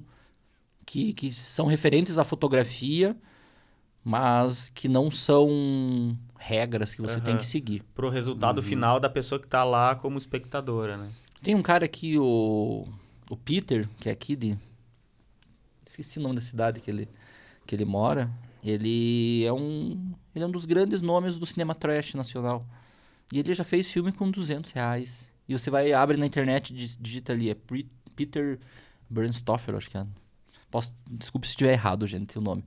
Mas você pesquisa ele ali, cara, ele tem mais de 500 filmes que ele faz com o que ele tem. Essa maquiagem tosqueira, assim. Trashzão, filme de terror. E ele é considerado, eu acho, do trash brasileiro, dos caras que mais tem. E é aqui do Oeste. E ele bota lá nos orçamentos, se procurar os orçamentos dele, lá tá lá R$200. R$500, R$5.000. Tá fazendo. Então, claro, acho que você tem que pensar dentro da linguagem, tipo, o que você quer passar, qual que é o nível de qualidade estética que você quer, ou se a tua qualidade estética, a tua estética não se preocupar com a estética, isso é uma estética também. Então, o cinema trash, ele te abre isso para fazer. Então, eu admiro muito ele, eu até nunca encontrei ele, assim, pessoalmente, já em cineclubes e festivais, a gente rodou vários filmes dele, que são filmes engraçados, simples, que você se diverte assistindo, e ele produções legais, com trilhas originais, com tudo, assim, todas as características que tem no cinema, assim, mas feito de uma maneira tosca, mas tosco dentro da proposta que ele quer, sabe? Conceito. Que ele quer que seja tosco, quer que seja aquele sangue que espirra. É um tosco consciente, no caso, né? Não é tosco consciente. A pessoa não sabe fazer. E eu acho que ele gosta dessa estética do exagero, assim, que foi muito, é uma estética dos anos 90 e tal. E ele abraçou muito isso, assim, de uma maneira muito legal, assim, cara. E, tipo, pensar que é aqui do Oeste, o cara tá fora da caixa, assim. Ele é um cara fora da caixa mesmo, porque... Não, vou fazer do jeito que der. Quero fazer uma tosqueira, um negócio. E vambora. Produz. E tá produzindo, assim. E às vezes eu pego me reclamando, assim, pô, é tão difícil fazer cinema. Daí eu lembro dele, eu falo, pô, mas é difícil por quê? Porque não tem dinheiro? Os caras também não têm dinheiro, estão fazendo. Então, tipo, a gente tem que fazer. Claro que é importante a gente ganhar dinheiro, a gente, como eu falei no início, fazer que esses materiais vendam, porque isso vai trazer mais mais arte poeste, mas não é desculpa para não fazer. Sim. A gente tem que botar isso na cabeça. Cara, e toda essa parte de, por exemplo, no filme ali, voltando pro filme, a parte de equipamentos, câmeras, captação de áudio, iluminação, tudo isso é próprio de vocês ou vocês vão locar algumas coisas, os operadores também desses equipamentos? Então, a VMS é uma produtora de 30 e poucos anos, então ela conta com o equipamento já, ele fez um investimento agora grande em lentes e comprou uma câmera de cinema exclusivamente para gravar esse filme, né? E então a produtora a função dela dentro da produção é realmente produzir e trazer esse aparato técnico, que é câmeras, lentes, microfones, iluminação. Claro que nem o Vilmar, como ele não estava... Fazia algum tempo que ele não trabalhava com cinema, ele não tinha algumas coisas, então, mas também a gente... Aí tem locadoras. Hoje o mercado de locação é muito grande. Aqui no Oeste, Chapecó, tem algumas locadoras. Floripa tem locadoras muito grandes, fortes, com câmeras desde R$5.000 a R$300.000, R$500.000, jogos de lente. Então, hoje as ferramentas têm, sabe? Tudo, claro que tudo bate no orçamento, né? Onde que você quer investir teu orçamento, onde que você quer... Mas é tudo uma parte locada, uma parte a produtora que coloca isso, sabe? Mas é um mercado muito, muito massa, assim, porque é um mercado que, junto com aquilo que nós estávamos falando antes, da facilidade dos equipamentos e o baixo custo dos equipamentos agora ter baixado, agora não, já há alguns anos, né? Também a gente tem uma gama de locadoras, assim, que você tem acesso hoje em dia é muito mais democrático do que era 20 anos atrás, né? Total. Então você tem opção, né? Pra você fazer, imagina você fazer filme no rolo, que nem faziam antigamente, que às vezes uma câmera dava o tamanho dessa sala quase, com rolos gigantes, e daí é todo o processo depois para você digitalizar isso, ou você lá fazer manual, corte. Então, tipo, mano, agora nós estamos assim, ó, é fácil. Você gravou aqui, em 10 minutos, todo o material que você gravou tá numa nuvem já, para a equipe inteira poder assistir. Já tá em 4, 5 lugares de backup. Coisa que antigamente o cara não conseguia nem assistir o que gravou. Ele ia meio que Era na intuição. Tinha que ir ali rodar, tudo, voltar o filme para... Então, era como revelar a foto, Como revelar a foto, gente. Se batia, não sabia como é que tinha ficado. Não, os primeiros lá, os caras cortavam na tesoura e colavam com durex. A edição do cara era essa. Isso era a edição, né? Era a edição, então você imagine... Por que hoje o editor de vídeo, o software, no caso, tem a tesourinha lá de se cortar, né? Vamos cortar. A analogia que o que era fisicamente na época mesmo. Eu cheguei a trabalhar aqui na Record, em Xanxerê. Eu cheguei a brincar com as Matic, que eles chamavam, que eram as máquinas de edição não linear. Que daí você coloca uma fita aqui, a outra aqui, e daí você vai, tipo, dar play nessa e essa aqui grava. Você tem que dar play, pause, agora vai aqui, roda, busca tal imagem. É muito legal, porque você vê... A gente que não chegou a pegar a fita, ou como que é, o rolo mesmo, mas você trabalhar com a fita, ela te dá, tipo assim, tem que ser a precisão, tem que ser muito maior na hora do corte, na hora de gravar em cima do outro. Você não pode gravar em cima de uma cena que vai ser usada. Aí não tem Ctrl-Z, né? Não tem Ctrl-Z, você vai ter que gravar em cima de novo. Se você gravou um pedacinho que cortou um pedaço da sonora, do que o cara tá falando, você vai ter que ir lá e gravar a sonora inteira de novo para você conseguir pegar só aquele pedacinho. Então, tipo, te abre a mente, assim, pra... Mano, vamos... Que agora tá fácil, agora tá bom. O caminho agora tá aí, tá asfaltadinho, né? Agora é só aproveitar. A galera já deixou tudo meio... Cara, fala um pouco da pós-produção ali. Você falou que vão ser 3, 4 dias de filmagem, no caso, né? Vão ser coletadas todas as cenas ali, feitas todas as cenas. Mas e depois disso?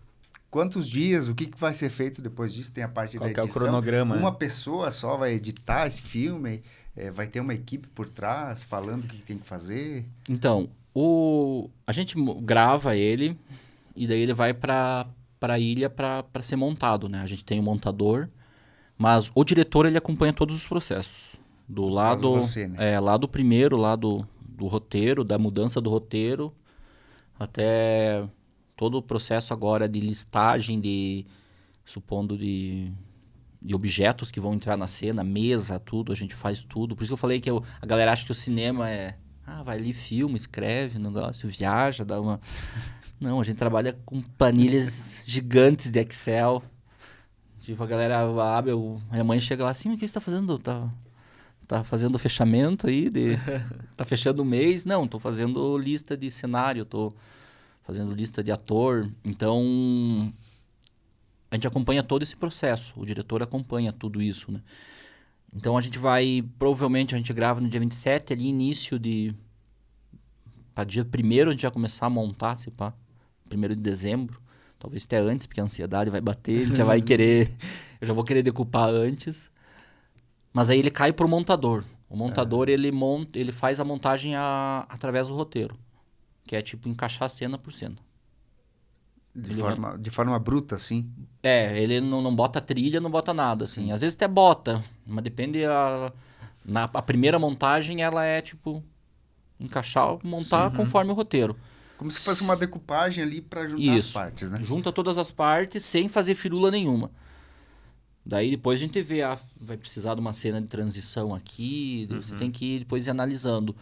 Aí a gente assiste isso, e daí depois a gente fecha ali a parte da montagem toda e manda para que a gente chama de finalização. Que daí a finalização ela envolve toda a parte de colorização do filme, porque como a gente filma em arquivos que eles têm uma gama de cor muito grande. Então, quando você olha no visor da câmera ali, ele tá... Tá flat, né? Ele tá flat, ele fica quase um preto e branco. Aquela imagem assim, lavada, lavadona, assim. Então, daí ali a gente traz os elementos de cores que a gente quer destacar. Tipo, eu quero destacar o meu boné, quero que a minha camisa, eu consigo trazer esses destaques no color, né? E daí, junto com o color, dentro da parte de finalização, tem a parte do design de som. Que aí ele vem através de tudo aquilo, claro, ele trata todas as falas para ficar de uma maneira legal, mas ele traz toda essa parte de ambientação, que também a gente vai ser, que é muitas vezes captada, o André, que é nosso design de som, ele já está captando coisas antes. Sim. Tipo do ambiente. Barulhos de água, pássaros, passos na grama.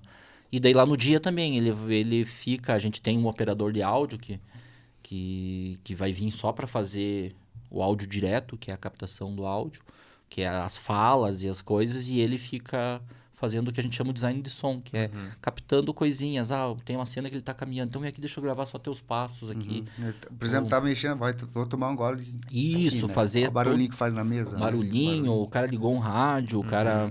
Trazer essa... E daí depois ele junta tudo isso lá no projeto, ele vem trazendo fazendo essa montagem de áudio e trazendo essa ambientação, deixando o negócio mais vivo para quem assistir, sabe? Você assiste no fone, você consegue ter sensações de left, right, tipo, o cara tá caminhando atrás de você, o som sai daqui e vem para cá, porque ele passou atrás. Caminhando. Então, isso aí é tudo pensado dentro da estética, tanto da estética visual quanto da estética de áudio.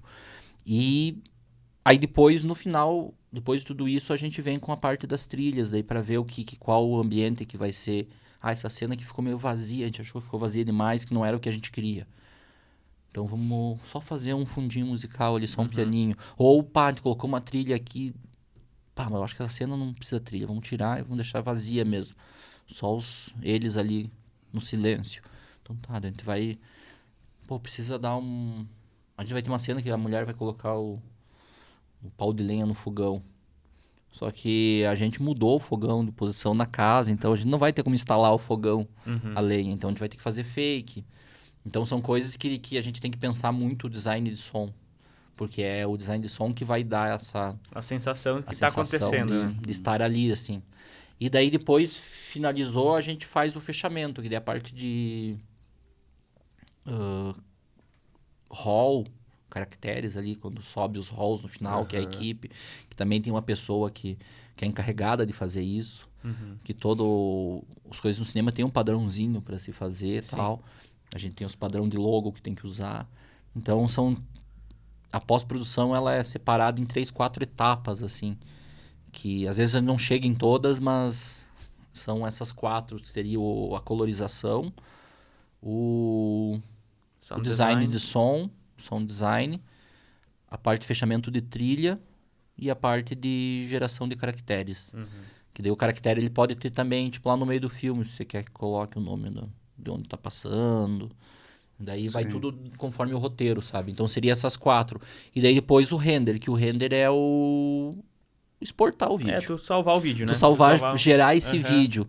Que também dá muito trabalho, principalmente quando se trabalha com arquivos em 4K, com arquivos abertos, que nem eu tava falando, que são os flats ali.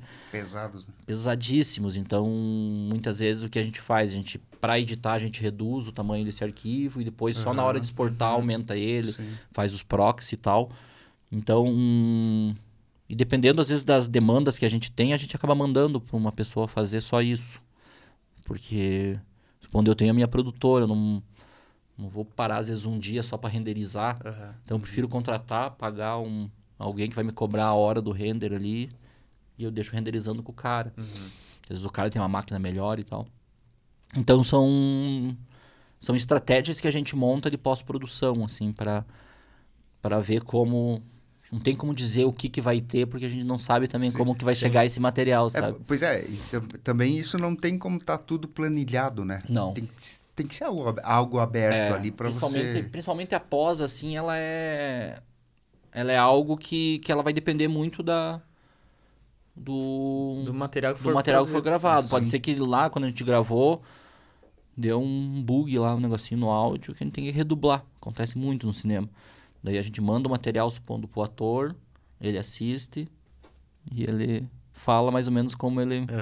É redublagem mesmo, assim. E é muito comum no cinema. Muito comum. Tem filmes que são inteiros redublados.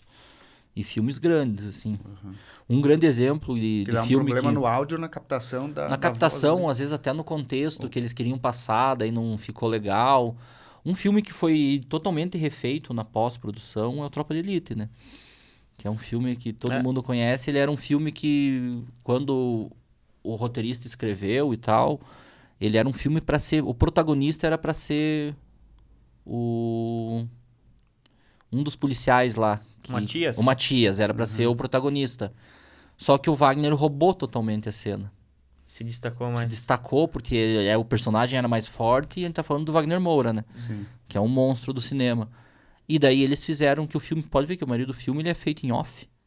Que é o Capitão Nascimento narrando. E daí aqueles textos de narração não existiam. Pode crer. E daí ele adaptou para transformar o Capitão Nascimento no personagem principal. Foi feito esses offs que daí conta a história, ele conta a história dele.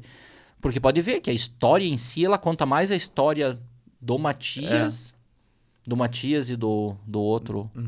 Do que do próprio Capitão Nascimento. Sim. Daí depois, nos off, ele pode ver que as cenas que ele tá narrando são cenas que a interpretação e é que nem se fosse ele pensando. Não tem... As cenas que ele realmente fala são as de interação dentro do quartel. Ou seja, mesmo, na sabe? concepção não era para ser assim. Não era para ser assim. E a pós-produção trouxe isso como ideia e os caras abraçaram e remontaram um filme através da pós-produção. Então é um grande exemplo que a pós-produção pode salvar um filme, assim, mas a gente não pode correr esse risco. não pode ser regra, né? Ô, Marcos, a gente fala bastante de cinema, né? E a visão mais clássica que a gente tem do cinema é filme, no caso, né? Filme de Hollywood, que é o cinema mais famoso do mundo, acho, né? São as produções mais famosas. E caras. Mas cineasta, que é o que você é, não é só o cinema ficção, no caso, né? Aí a gama é muito grande. Eu gostaria que você falasse um pouquinho, né, sobre as vertentes que o cinema proporciona, tem, né? A gente pode classificar como cinema, né, no caso. Sim, a gente... É uma dúvida muito recorrente, assim, que a galera tem, que é achar que o filme é só quando você faz uma ficção. Não, ele é um filme de ficção.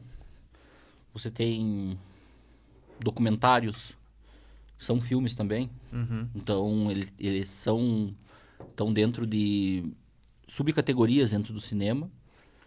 Então, o cara pode ser documentarista. Hoje eu tenho a minha carreira mais construída como documentarista do que como...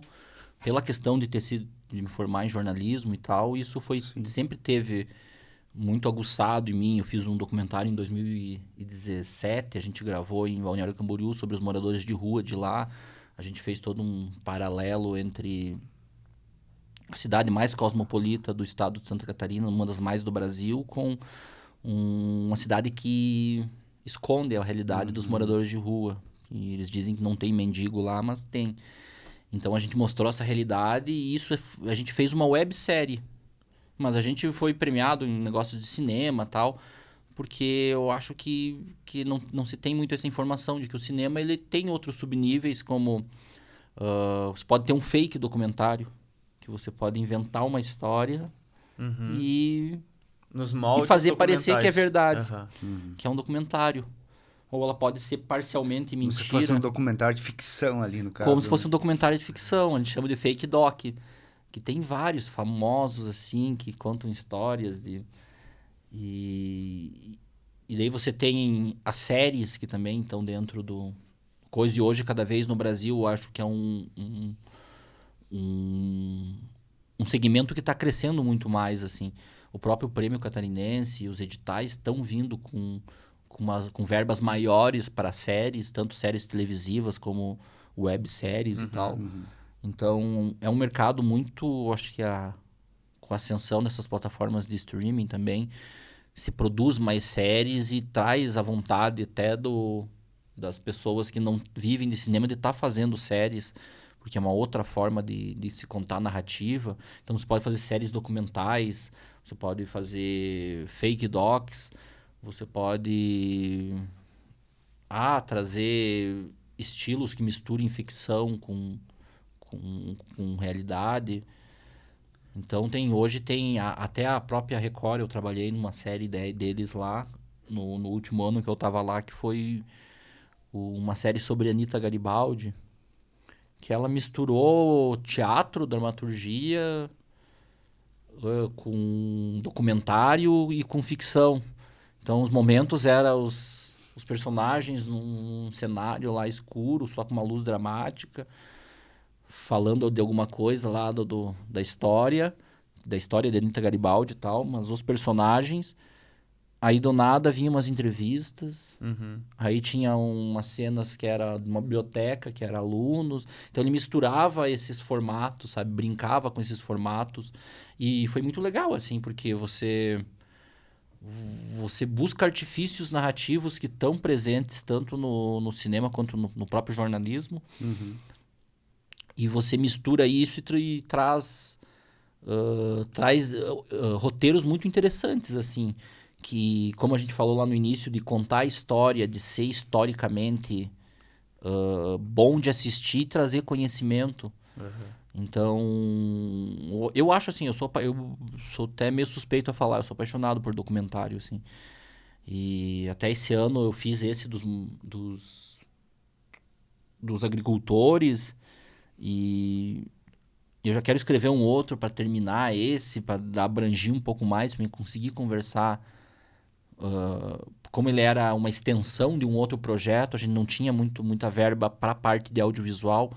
Então eu quero escrever agora um projeto especificamente para a parte de audiovisual, para a gente visitar mais agricultores e contar essas histórias também de uma maneira documental, assim. Porque é muito legal, assim, a forma que eles recepcionam a gente. Quer um cafezinho, Sim. quer uma bolachinha. Esses materiais, cara, no caso da distribuição deles, inclusive a do próprio filme, né, que vocês vão produzir agora, e já estão produzindo no caso, né, como é que acontece? Tem a parte do cinema em salas de cinema, tem é no streamer, é na web de forma gratuita... A distribuição, principalmente para produções menores, assim, virou um grande dilema, assim, no Brasil. porque nos últimos anos a gente teve uns cortes grandes nas questões da cultura e isso afetou muito as salas de cinema, assim. Acho que foi dentro da parte do cinema foi o que mais afetou. O Brasil na América Latina, sempre foi referência em salas de cinema, assim.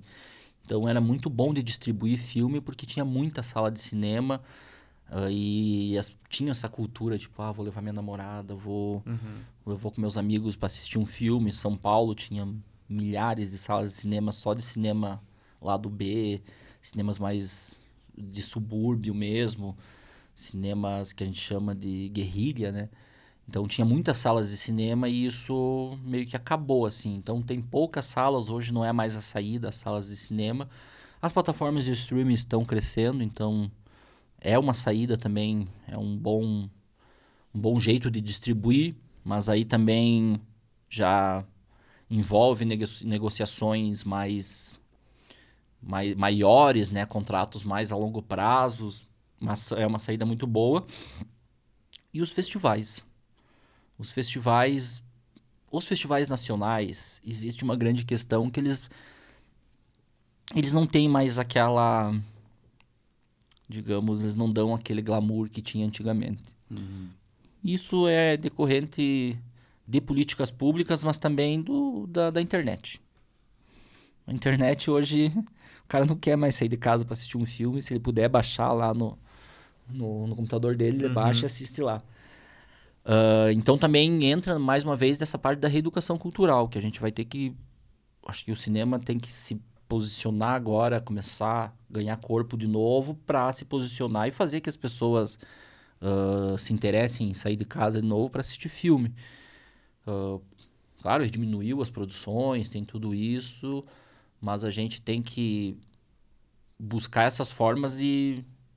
Então, os cineclubes são ferramentas boas, assim, que para essa distribuição, mas hoje o foco, acho, tem que ser, principalmente que a gente está pensando, é os festivais internacionais, assim, que eu acho que dão um glamour maior, as premiações são boas, que podem trazer algum recurso futuramente, assim, e isso, principalmente os festivais, assim, você pega festivais nacionais que ele te dão porta para festivais internacionais.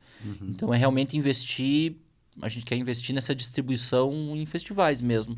Porque daí você ganha artigo de publicação em revistas, quadros em programas que já são renomados de cinema. Então, os festivais te dão te dão uma mídia gratuita, se você consegue entrar. Só que daí existe uma coisa, que a gente fez um projeto a gente aprovou um projeto de produção. Então, a gente não tem verba para distribuição. Então, agora uma próxima batalha é submeter projetos para editais de distribuição, tentar ser aprovado, ou buscar patrocínios. A gente está atrás de patrocínios também para o filme, a gente está visitando alguns empresários, até pela presença do Marcos, é algo que traz... a galera já gostou, já... Então, a gente está buscando alguns patrocínios que a gente consiga ter menos gastos nessa parte de produção e consiga guardar um caixinha lá para o final para a gente ter essa distribuição, porque é tudo muito caro para distribuir, assim, eu quero participar... Vou dar um exemplo de 2 festivais que são hoje os mais renomados, o Festival de Cannes e o Festival de Berlim, que são 2 festivais internacionais, só que uma inscrição para Berlim deve custar na faixa de uns 80, 90 dólares. Para Cannes também deve estar em 100, 100 e poucos. Então, você vai ver ali, são... E tem que ir para lá daí também, né? Daí, o festival, se você é selecionado, o festival acho que te dá a passagem e hospedagem, um negócio assim. Mas, é claro, você vai ter custo, vai ter... Então... Mas aí você imagina, você vai participar de um circuito conta com, às vezes, 30, 40 festivais. Pega o circuito nacional, tem Gramado, tem o Festival do Pernambuco, tem... Isso que dá visibilidade, é você fazer teu filme, só que tudo isso custa dinheiro. Daí é R$200 em um, 300 em outro. Você vai para os internacional, 100, 200 dólares. Daí, às vezes, num festival internacional, você foi R$1.000 lá para um festival. Então, por isso que a gente está agora fazendo um estudo de como que quais são os editais que a gente pode estar buscando verba para fomentação e distribuição do filme. E também buscando apoio. Acho que chega-se a hora também da gente chegar no empresário e mostrar aquilo que eu falei lá no início, que é mostrar da cultura, que a gente tem que por mais que você ache que, mas essa história eu não gosto muito, você tá colocando o nome da tua empresa num projeto audiovisual com essa proporção, com pessoas e que tem fomento focado na distribuição de renda, de levar o dinheiro para o interior, de levar o dinheiro para as comunidades que não têm mais tanto acesso à arte e à cultura. O empresário que apoia isso, ele incentiva o artista no próximo estar lá de novo, e isso vai gerando um efeito, uma reação em cadeia que vai respingar nele lá na frente, seja com marketing, seja com... Então, eu acho que o processo agora também da pós-produção e de distribuição, ele é um processo quase de educação também, de você conversar com o empresário e fazer ele entender que a arte, ela é educação, ela gera qualidade de vida, de certa forma. E é uma estratégia também para conseguir apoio, patrocínio eventual, ter o produto pronto em mãos ali, depois chegar para o empresário e mostrar, assiste isso aqui, cara. Eu acho que assim... Pra mim é muito difícil falar ainda, porque como é o meu primeiro filme, assim, eu nunca trabalhei no processo de distribuição. O Rodolfo, acho que é até legal um dia vocês convidar ele para vir aqui, que é um cara com conhecimento muito grande. Deixa eu falar da Pupilo, que é essa plataforma de streaming, que é uma plataforma de streaming regional. Então, para mim ainda é meio distante, assim, de entender como que é essa relação do patrocinador com o filme. A gente tem alguns patrocínios que disseram, gostei da história, olhou o roteiro, gostei que é o Marcos. Tá Fechou. aqui. Vamos te dar ou em produto ou em... Então, tem possibilidades antes também de você vender, mas com certeza, você com o material na mão, acho que é muito mais fácil, assim. Eu não gosto de falar acho, porque realmente... é algo inédito. É algo inédito, é algo... E é muito legal isso, assim, que nem eu falei, tipo, a gente tá trazendo... Poder fazer um filme aqui no interior, assim, e ver a galera aprendendo. Que nem eu tenho um pouco mais de experiência em produção, mas tem gente ali que nunca fez. Então, daí, tem que ter aquela paciência de... vamos fazer um meet aí, vamos sentar. Vamos ver coisa por coisa, para não... Então, você vê brilho nos olhos das pessoas, assim. E eu acho que com o filme pronto, assim, é mais fácil. Porque você vai ver o brilho no olho de quem está assistindo. Sim. Você tem como mostrar uma estratégia de comercialização para ele. A gente foi selecionado para o festival tal. Muito mais fácil do cara apoiar. Tipo, tá já no festival internacional.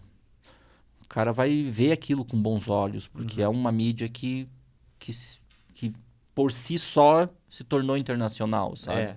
Daí tá associando a marca a algo mais grandioso, né? Qual que é a tua estimativa de produção periódica? Você tem a ideia de produzir pelo menos um filme por ano? Então, agora esse ano eu tô com um roteiro.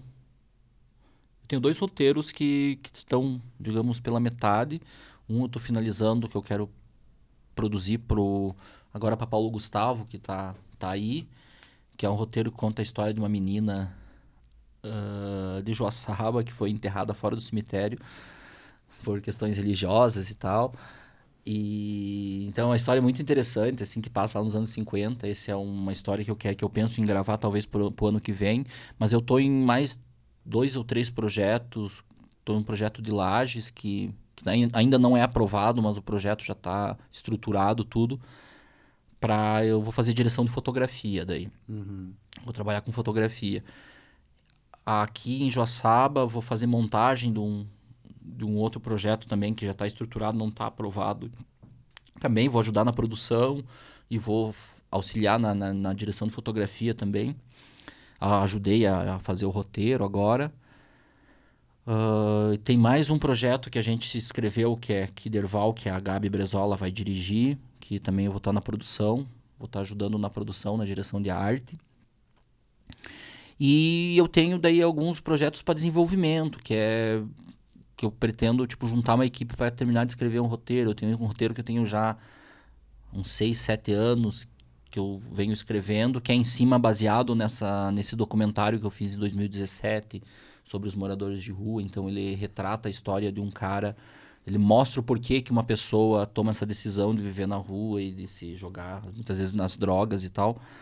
Então ele conta esse trajeto desde do trauma principal da vida dele até ele decidir vir para o sul, porque aqui ele tem a ilusão que aqui as coisas funcionam, que aqui tem dinheiro.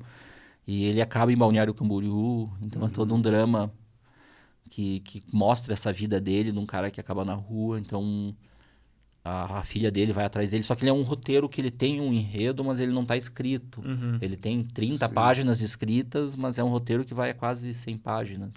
Aí esse para um longa. Esse para um longa. Então, daí esse aí eu estou desenvolvendo o projeto também para mim conseguir montar a equipe para finalizar esse roteiro, né? Porque como é um roteiro muito longo, assim, ou você senta e escreve, ou você tem que desenvolver, porque senão, se você sentar e escrever, você está escrevendo de graça, né? E daí é um trabalho que é muito longo, assim. Eu já estou 5 anos escrevendo ele e já mudei várias vezes. E daí quando você tem uma equipe, você foca o trabalho, você direciona ele para, tipo, não, a gente vai fechar dessa maneira. Porque quando a gente escreve muito sozinho, assim, tipo, meio que, é meu roteiro de hobby, a gente acaba entrando em muitos devaneios e tornando ele inviável. Inviável e uma coisa sem fim, assim, né? Porque daí você escreve, reescreve, tem outras ideias. E quando você junta mais pessoas, as ideias acabam sendo mais objetivas. Sim. E seguem uma linha, né? Então... tem projetos. Eu quero, pelo menos, se não for dirigir, eu quero estar, pelo menos, em 1, 2 filmes por ano, trabalhando, assim. Envolvido ou com produção, ou com direção de fotografia, que é hoje foi o que eu mais fiz na minha vida, foi a direção de fotografia. Eu sou de uma escola de cinegrafistas de TV. Aprendi, quero mandar um abraço pro alemão lá da TV BV, que foi o cara que me deu a primeira câmera, botou a câmera na minha mão.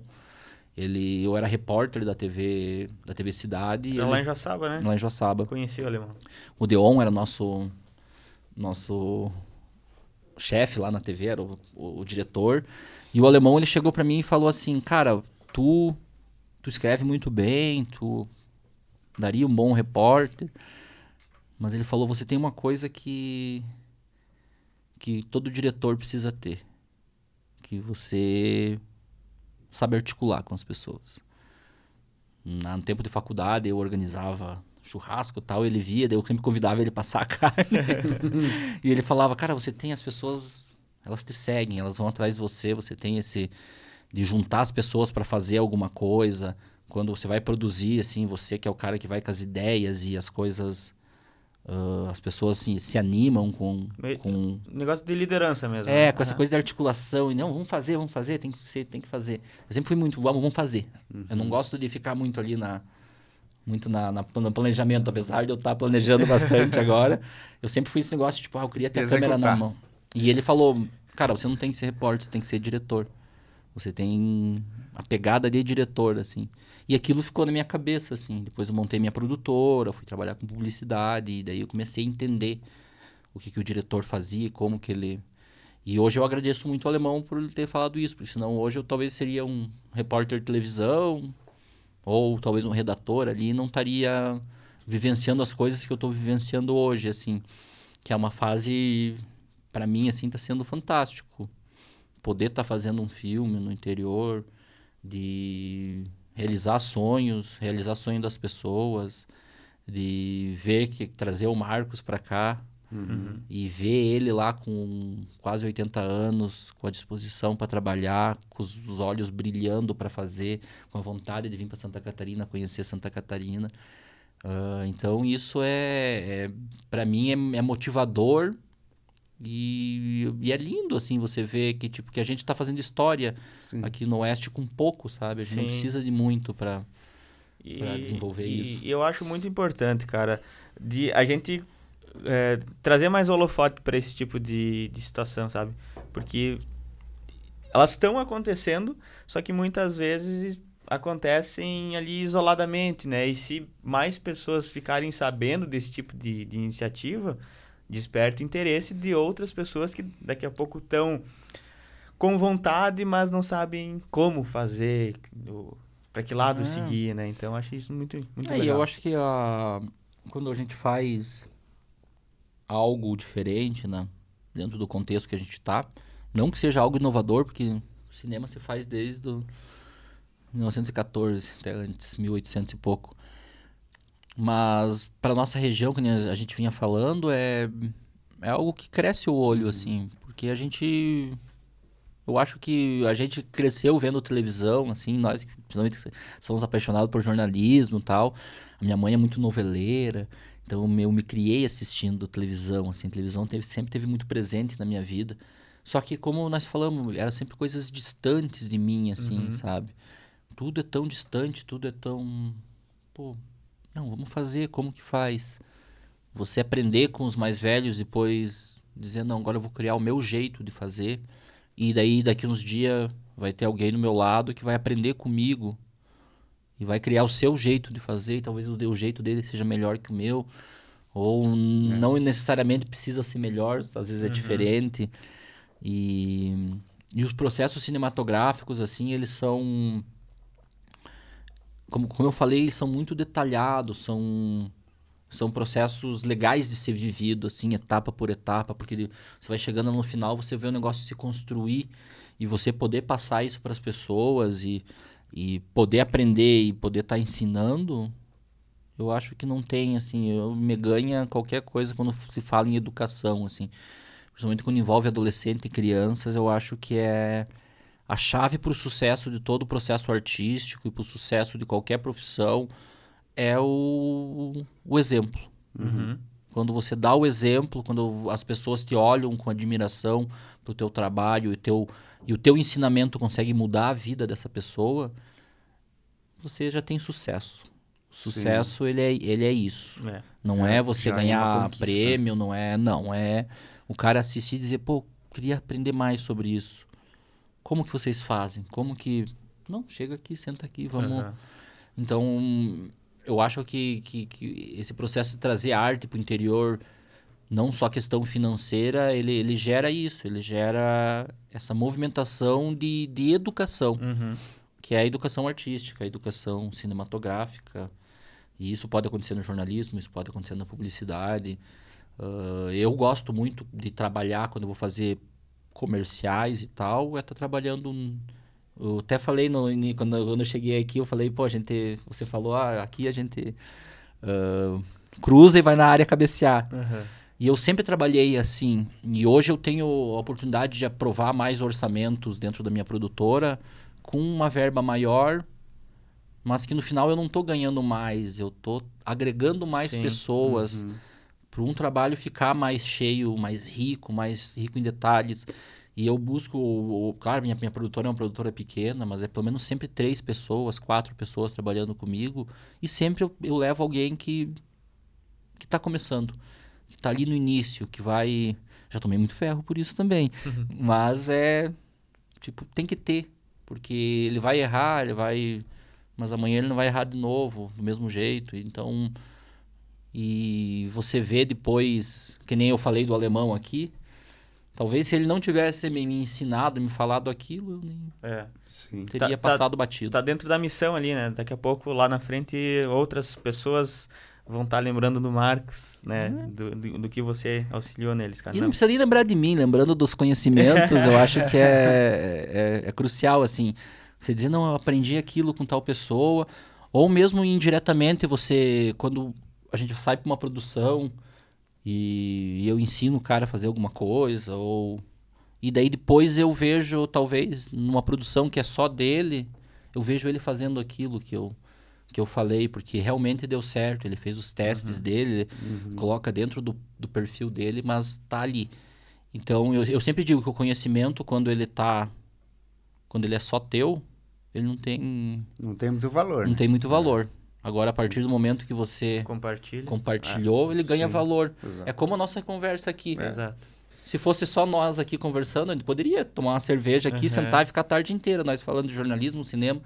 Mas se as pessoas não vissem, olha o quanto que as pessoas terem acesso a um bate-papo desse, vai talvez instalar alguma coisa na cabeça de alguém ali e tal. E às vezes inspirou uma pessoa a fazer alguma coisa. Isso aí. Verdade. E essa já falei várias vezes isso. Esse é o objetivo do Fala Mais aqui, cara. A gente trazer essas histórias e poder registrar elas, porque talvez a pessoa não vá assistir na quinta-feira quando for ao ar, às 7 horas da noite. Mas ela assista, sei lá, daqui 6 meses, e isso daí vai agregar pra ela. Então, pra gente tá valendo super. É legal, depois o filme é lançado e as pessoas voltam lá pra assistir, pra isso ver aí. o que a gente falou antes. Isso é muito legal. E a gente mesmo assistir, eu, lancei o filme, falei lá um monte de besteira lá pros... E agora não tá nada disso no filme, né? Daí tipo assim, tudo que eu falei lá não fechou. Então... Mas aí que é lindo, né? Mas tá registrado. Quando o filme vier ao ar, a gente vai... Falando rever nisso, pra quando é o lançamento? Tem a previsão? Então, mais uma questão bem complicada dentro do cinema, que é o lançamento. A gente não pode lançar o filme oficialmente se a gente quer participar de festivais. Existe um... Então, a gente pensa lá pro meio do ano que vem, assim, ele vai ser lançado oficialmente. A gente pensa em fazer uma sessão teste, que é muito comum no cinema também, que é uma sessão, eu convido as pessoas próximas e pessoas talvez do meio do cinema para assistirem e opinarem. Uhum. E daí a gente faz lá eles chamam de sessão teste. Os Essa aí ajustes talvez finos.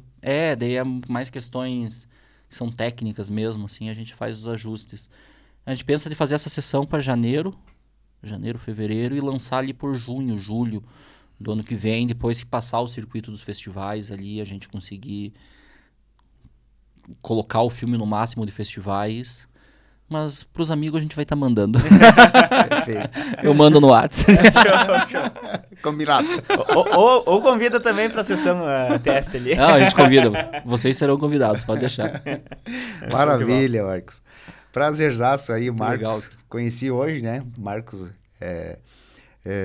não conhecia ele pessoalmente, então, além do papo ter sido muito proveitoso, também é uma pessoa muito simpática, muito Obrigado. bacana, legal. E, mais importante, é um profissional da área, né? Da Com comunicação aí, parceiro e colega de profissão. Sucesso na tua caminhada, Muito cara. obrigado. Parabéns pela tua dedicação, pela tua trajetória até aqui, né? E que certamente aí longos e curtas, né? Longos e curtas. Boa. Cara, eu que agradeço. Quando eu conversei com o Jeff, então daí eu já tinha visto vocês, o podcast e tal. Daí eu fiquei olhando assim, eu disse, será que é irmão dele, cara? Daí eu fui lá pesquisar, disse, é irmão dele, sim. Então, quando eu fui ver, assim, eu disse, que legal, né, cara? Os caras se reuniram e depois eu, pesquisando mais a fundo, eu vi que vocês são de gerações diferentes, assim. Mas eu achei muito legal isso, de vocês fazerem, como eu falei antes, fazerem todo o trabalho que vocês estão fazendo aqui no Oeste. Eu que sou do meio da comunicação, a gente sente essa ausência, assim, como eu falei, aquele saudosismo das TVs que não tem mais. Então, hoje a gente tem a ferramenta de não necessitar só da TV. Você tem ferramentas como o YouTube, como o Spotify. Então, o que vocês estão fazendo é muito, muito lindo e muito marcante aqui para a região. E não parem, façam mais. Façam outros tipos de mídias, porque com certeza eu vou apoiar sempre, vou estar, quando vocês quiserem, eu tô aí para conversar com vocês. Que legal, cara. Legal. Bom ouvir isso daí. O Jonathan falou, não te conhecia pessoalmente, eu já, pelo contrário, né? A gente foi colega de corredor, de sala de aula, né, na faculdade, e poder fazer essa reaproximação e ouvir a tua história, essa tua trajetória, ver como é que está sendo construído, né? Tudo isso é muito legal, cara. Já recebemos outras pessoas aqui, colegas do Jonathan, meus colegas também, e a gente trazer essas contações para cá é muito legal. E, cara, não parem, vamos embora. Mas eu fico bem feliz de estar aqui. E quando vocês precisarem para falar de outros assuntos também, que um dia talvez fazer uma roda aí só de jornalistas aí, chama o Ângelo Radavelli, Chama essa galera aí que com é uma certeza galera... o Marcos estará novamente aqui no Fala certeza. Mais no futuro. Né? É, seja no Fala Mais, seja em outros projetos que venham acontecer aí dentro do Oeste Mais. Isso aí. A ideia é sempre agregar, cara. Então, Tá, show de bola. show de bola. Muito obrigado pela Vocês. tua presença aqui, cara. A gente também agradece a galera aí que acompanhou essa nossa conversa, né? E também os nossos parceiros, as marcas que patrocinam o Fala Mais agora nessa edição 2023, que são as lojas Quero Quero, a Cicobi Valcred Sul, o Mercado Marini, a Vinícola Maier e também o Embutido Serrano. E se você ainda não curtiu o vídeo, já deveria ter curtido.